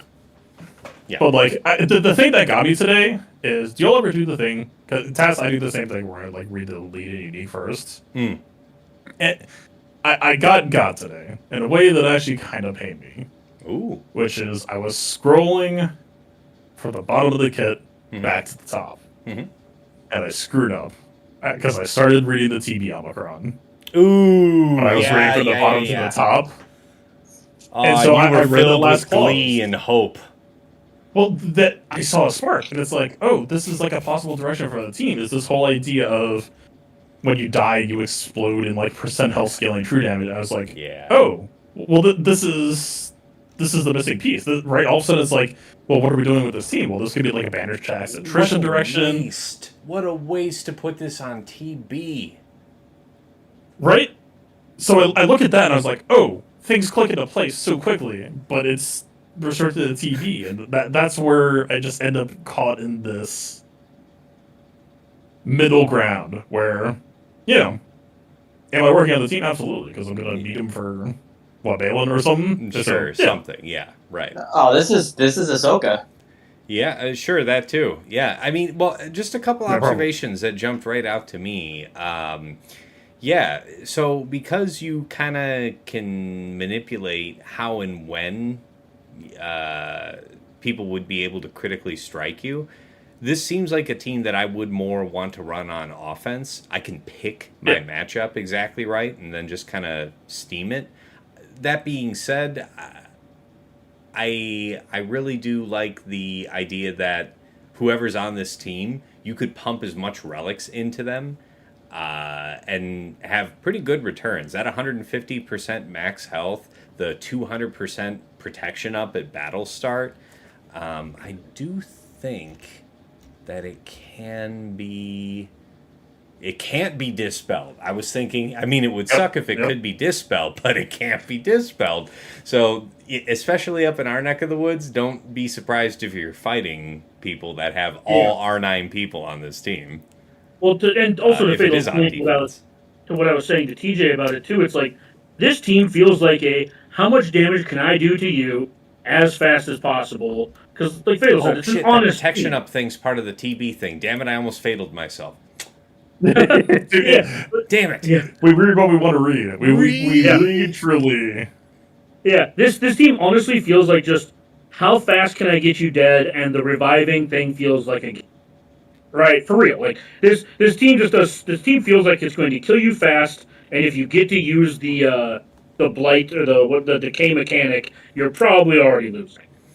Unless you're just trying to trade your bodies for their bodies and whatever, right? Like, but to Fatal's point, yeah, like this feels like it's a 5 attacker team kind of thing, or 4 attacker team. Right. So that was the question then. I guess going back to Fatal then is we've heard Dagger and TJ's thoughts about composition. What do you think? Team comps for this for Enoch. So him, Night Trooper, DTP assured. So who's your last two? I agree that Scout just seems like very clearly flagged or signaled as having synergy here. All right, that's number 4. I really like. People are really excited about the TMP change. I really don't get joy out of being a wet blanket, but I don't feel any spark towards him either. It just that man sure does exist. If it was like an AOE ability block instead of a buff immunity, I think I'd feel differently. Yeah, I I don't know. The last slot would really just kind of depend on whatever team I'm attacking against and like really trying to solve for whatever. Right, it's like if I think that I'm going to be dealing with something like I'm trying to think of like a good offense example right now. What about DTMG guys? Wouldn't that be kind of crazy? DTMG. No, he has a leadership. No, it's he's the the leader. You can't do it. Good call. What's Good the call. actual nature? What's the actual nature of that clause though? Because He can't. Yeah. He can't. What's that blocking? Yeah, at the start of battle, if all allies are Imperial Remnant and no other allies are Empire with the leader tag. Okay, so What does that box out? What does that box out? If Kind of all right, everything. if that condition is met, whenever another non-droid Imperial Remnant ally would be reduced to 1% health from a non-critical hit, if they have less than 9 stacks of decay, they recover 100% of their health. So you're shutting off like a core mechanic there. With You're shutting off Yeah. the lead. yeah, you But really I honestly think the decay mechanic is if you need to get into a trading off your friends versus your opponent's shit kind of deal. I think it's mostly just a clever or cute Night Sister Zombie-esque mechanic, but I think right now, I mean, prawns aside, I think this team is going to rely, like Fatal said, on raw, honest damage, and the fact that it has 9 lives per character is just going to help it punch through whatever's in front of it. But yeah, I mean, it loses to every single turn meter team in existence. You can't really take it against the turn meter team. Yeah, I was super excited about him initially, and Fatal didn't do this, but us reading the kit and talking about it did it for me. Where I'm more in Fatal's camp, where I think DTMG is just going to hold the good characters. okay. I think DTMG is just barely more useful. I think my vote for 5th is Stormtrooper. I think, enough. especially if we're talking about the offense use case, that taunts being a special ability, if you can like time it in a spot where you know that it's not going to get dispelled immediately, right? All of a sudden that TM removal, if you build for potency, is like it's not really about taunting. It's more so just like again, it's a combo piece, right? It's a multiple chances. Yeah, Yeah. sorry. So it kind of interacts with the game plan in that way that I kind of buy it. Yeah. I'm sorry. So Fatal, who was your thought on that final 5th? Then maybe you said it and I missed it. Oh, He's pulling Scout and then Scout and Storm. Scott Yeah. and Storm. Okay. All right. That makes sense. Yeah, I forgot about Stormtrooper having the TMR, and yeah, that makes a lot of sense. But again, that goes back to that, such an honest game plan. It reminds me almost of the reason why you used to run Stark with Veers against other overflow teams just to win the battle. So it sounds like we're kind of a unified front on this being an offense team. Yeah, and I 100%. think Fatal talked about it earlier, where I think Enoch is going to be a tool in your toolbox, but I also think you probably want to save DTMG as well, because I think he has more use cases because he's anti-TM. So both perhaps rotating to being part of our regular offense kit. I don't think there's two teams here. Is the point I'm trying to make. I think there's one Right, team. right. But you're saying you would reserve all of the options for offense and then take what you feel you need. Build out Yeah. the team you think you need. I can already tell you that I am differing in the opinion, and I will be putting this on defense, and I will be trying this out with what I'm thinking is going to be. Because the other thing is spelling I out. want to be wrong. I do, and if want I'm to wrong, believe. I don't mind. I want to see the data. I want to see it supported. That's why I'm going to well on it to go, unlike the other ones. Very I good. think there's merit here, and I've also been a TFP guy since TFP came out free to play, and he was. So it's like 2017 I love TFP. So it's like seeing it in action and being able to do it, and what I think it's going to do with a kit within a kit is going to be surprising, and I think it's going to hold merit. And TFP has. I still want to see what it's going to do. Plus, he's also an attacker, so he's also getting the other setup as well. I'll tell you this. I really want you to be right about TFP because long have I been looking for an excuse to sink a Relic 9 on TFP just for the sake of the ship. Just to have that little extra margin because he gains every little bit of dodge he gains on that ship is just top notch. And what it could be is where I could be wrong is how the turn order needs to be. And it needs to be a specific way for this to fly out because once it starts, you don't get to stop it for like this buff immunity and then doing the old combo like 88 with the bomber or well, you're with planning for him to be first then because you're already in the 380s, right? Like you're like. I'm wanting him to do that, but it may not be that case. It may be because if you look, there's a removal of all buffs, and then you apply the buff immunity, and you don't get to have buffs anymore. Yeah, I guess my thought process is simply like, what's the purpose of the fast TFP? Like he has a targeted ability. He has a targeted ability block, and an AOE like buff immunity, but he doesn't generate EM. That's what I'm saying. That's where I could be wrong. The team up. So. Yeah. That's where I could be wrong. Where it could be altering is like, no, I want this. I want it to be in this turn order, and that's what made it be.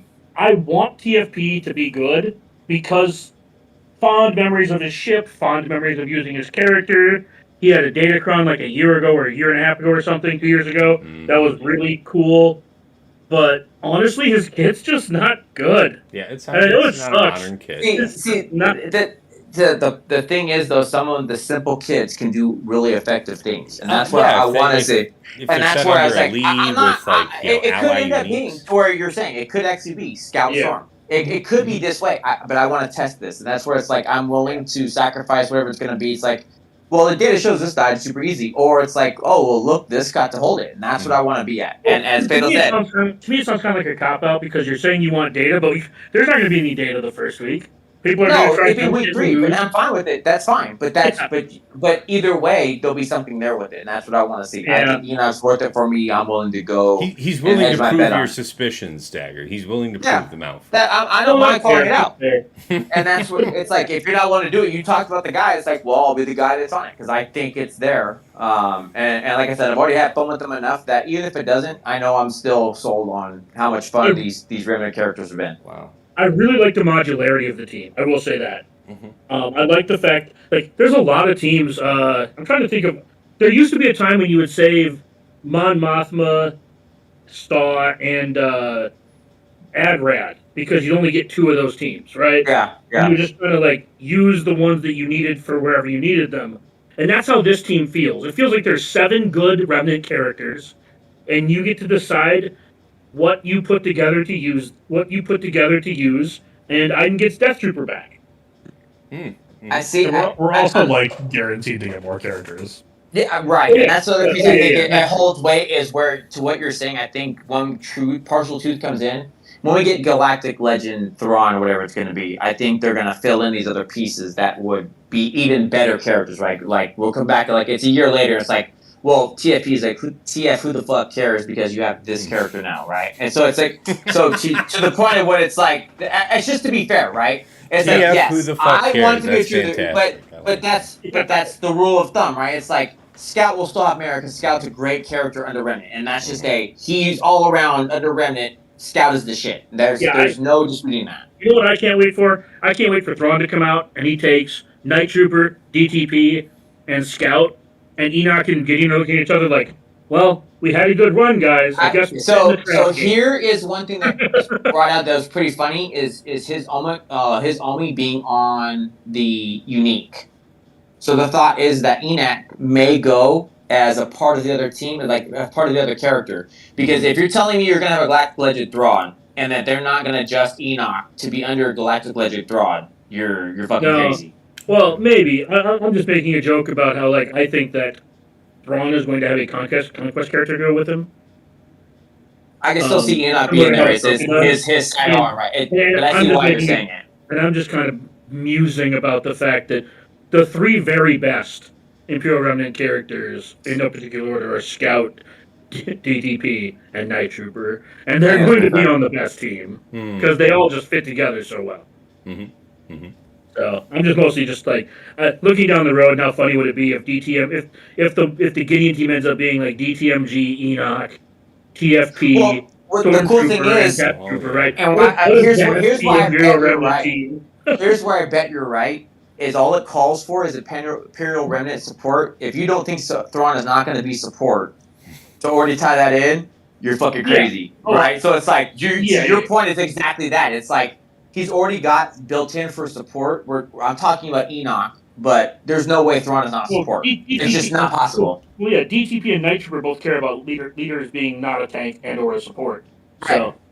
Right, so that's what I'm saying. That's where you're spot on. It's like what I think they did is future-proofed it so that when Thrawn does come out, they've already got, DTP's already built in for this, and he's already got a TW on me. So it's going to be even more nightmarish. No, I agree, 100%. No, I think that's the plan that they're going for. Yeah, I think that's a great call, yeah. All right. Well, guys, we have been down the road and back again. Any final comment you wanted to throw in on Enoch before we make a wrap up? Anything else? I think Enoch is going to fall somewhere between Fatal and TJ's optimism / pessimism. Okay. That's fair. I hope that it won't be as useless as Fatal thinks. Maybe not useless, but I don't think it'll be as underwhelming. Yeah. Well, underwhelming as Fatal thinks, and I definitely don't think it's going to be. I definitely don't think it's going to be a defensive stalwart. But I think it will be a solid modular offensive team until we get Thrawn, as we kind of discussed. And that's, sorry. Yeah, and of course, like I forget which one of us just said it, but I mean, we still have the three sisters yet coming, so there's more to be seen, to be sure. But yeah, as far as making an early usage of him, okay, some things to try, perhaps limited expectations. Okay, I think his final spot, please. Kind of taking Dagger summary. I think I'll adjust my call slightly. I think it'll be the new Wampa. I think it'll be an ankle biter. For literally, you'll post an 11 team and you'll see your history next week and you'll be like, man, okay, fine, that team did suck a little bit too much, and it's a little bit too honest. I like how you're like, I'll adjust my expectation and then immediately double down on that. I said holding my cards close to my chest. Fatal over here saying it beats Dash. like I told him, and like every good marriage, I disagree with my other half, so it's fine. Yes. So all I will say to this end is it's easy to imagine the power fantasy, and it's harder to imagine it being taken away from you. And I just see it all. I see AoE ability blocks. I see AoE stuns. I see fear. I see whatever malicious plans that enemy team may have for you. And we will see how it goes. That's fair. That is fair. I can't help but think, and I just ran a fight through my head, Fatal, about if they put a fast vet Han on a Dash team, and how you just lose on the spot. And I just lose on the spot to a vet fucking Han AoE ability blocking you. Get humbled. We'll see.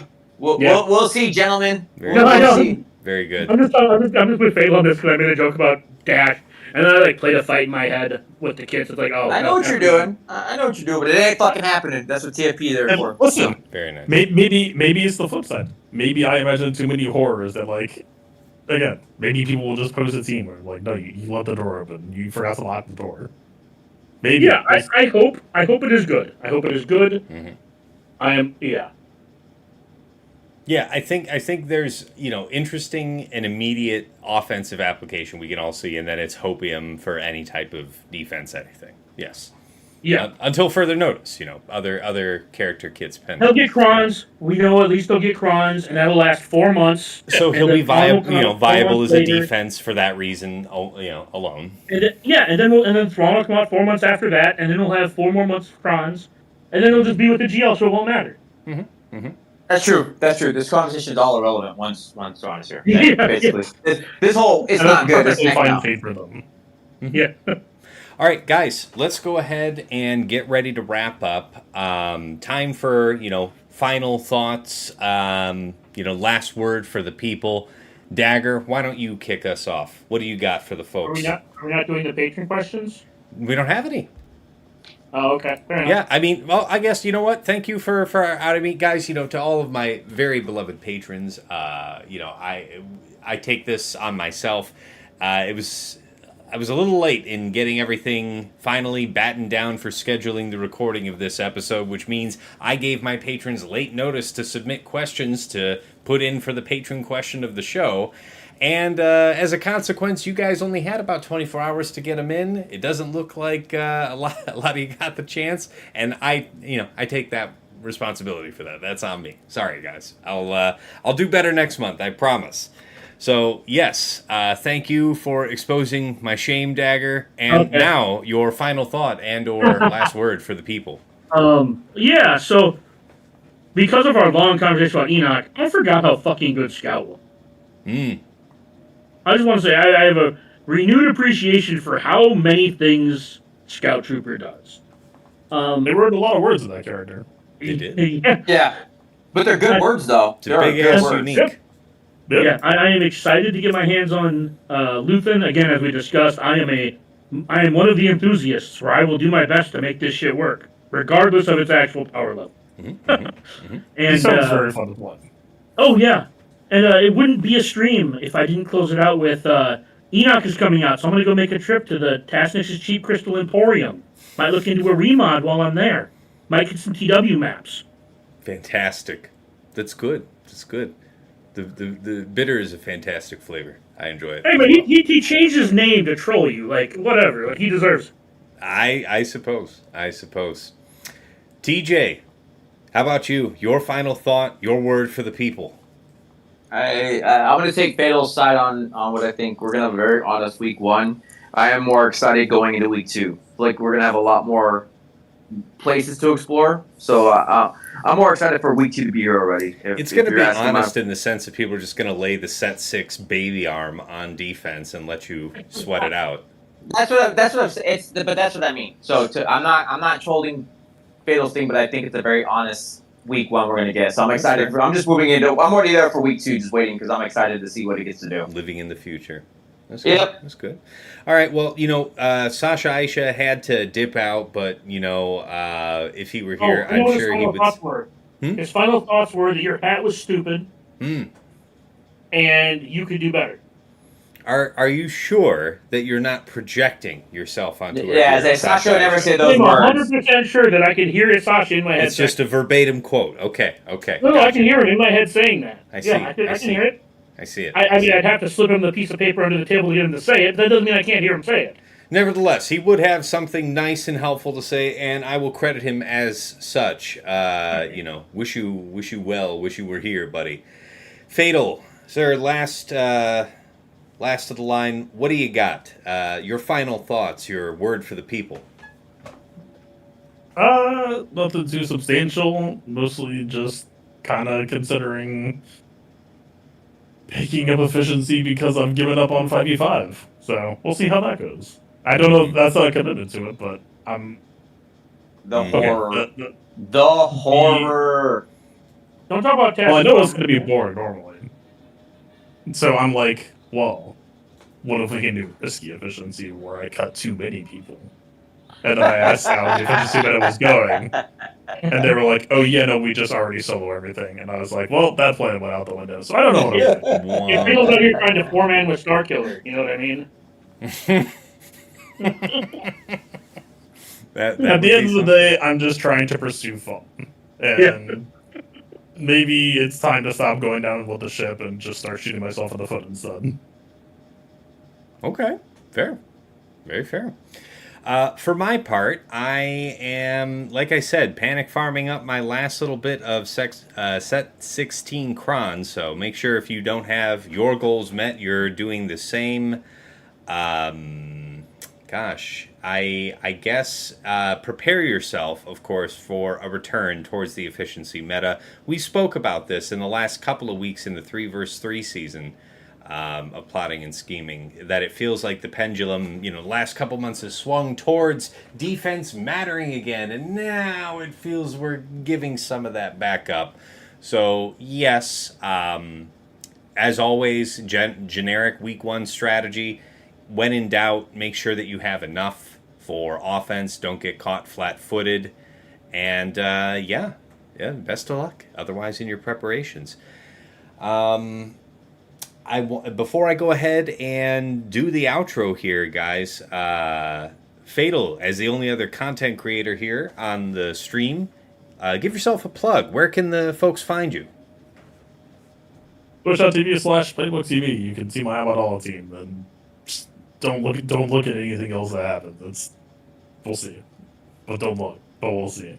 I'm very happy with the crit chance on my Master Qui-Gon these days, especially in 5s. I'm looking forward to seeing what that's going to do. I was working on that in the background all 3 seasons, so we'll see.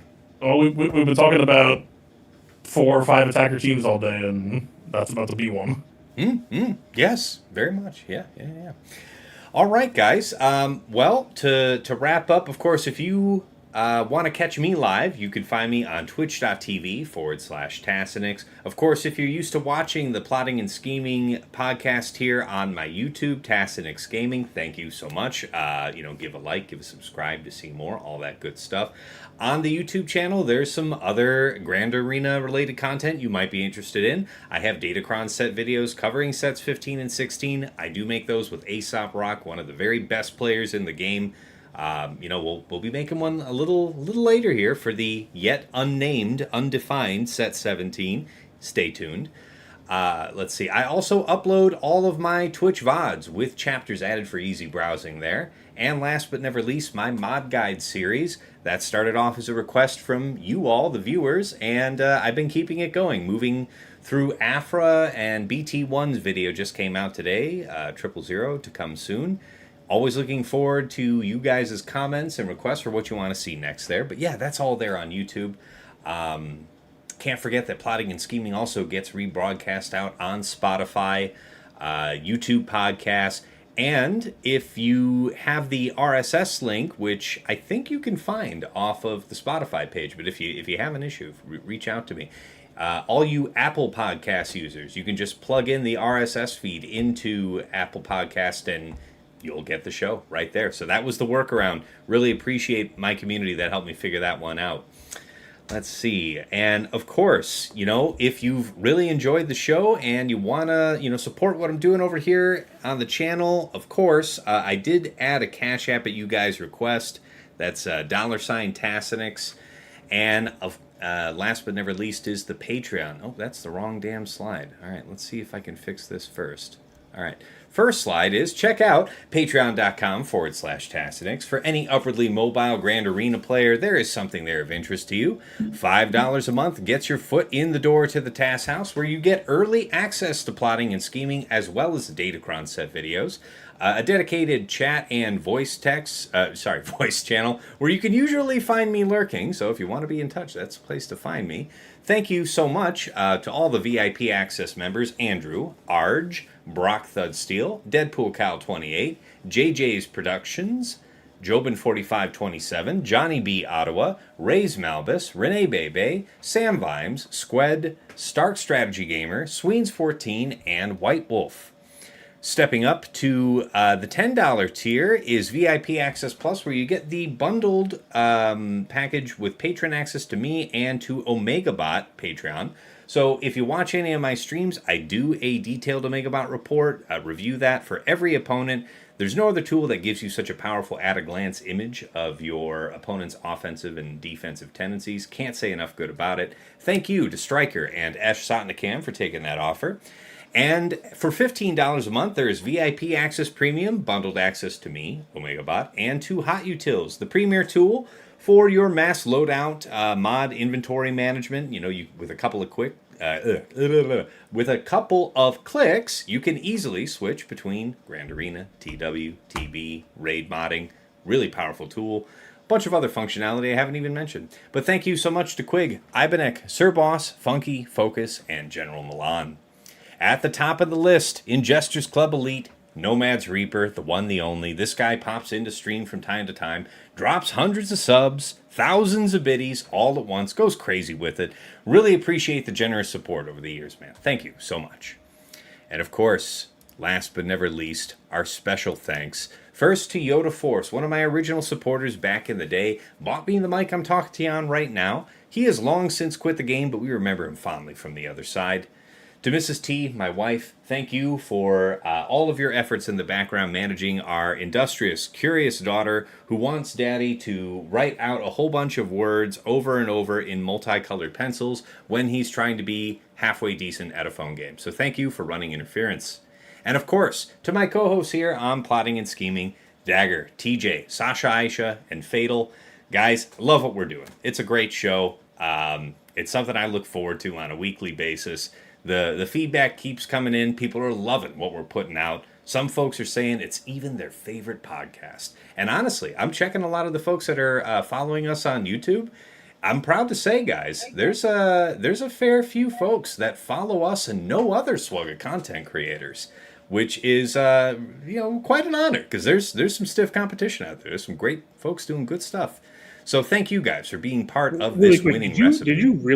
Did you really say that some people have said that this is their favorite podcast period? For Swugga, unironically, yeah. Like I'm over the moon. Okay. Like I've heard that a few times, a handful of times. I'm not saying I'm getting it by the dozens or hundreds, but it's that's awesome. There's a lot of great podcasts. That's out what the I'm game. saying. That's a huge compliment because we've talked to some of the people who have podcasts, and man, like that's impressive.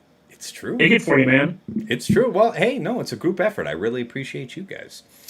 All right, we've made it here to the finish line. That about wraps this one up. So hopefully you guys have enjoyed this preview. And of course, we'll be back next week with the breakdown on week 1. Until next time, it's been real. It's been awesome. It's been real awesome. Take care.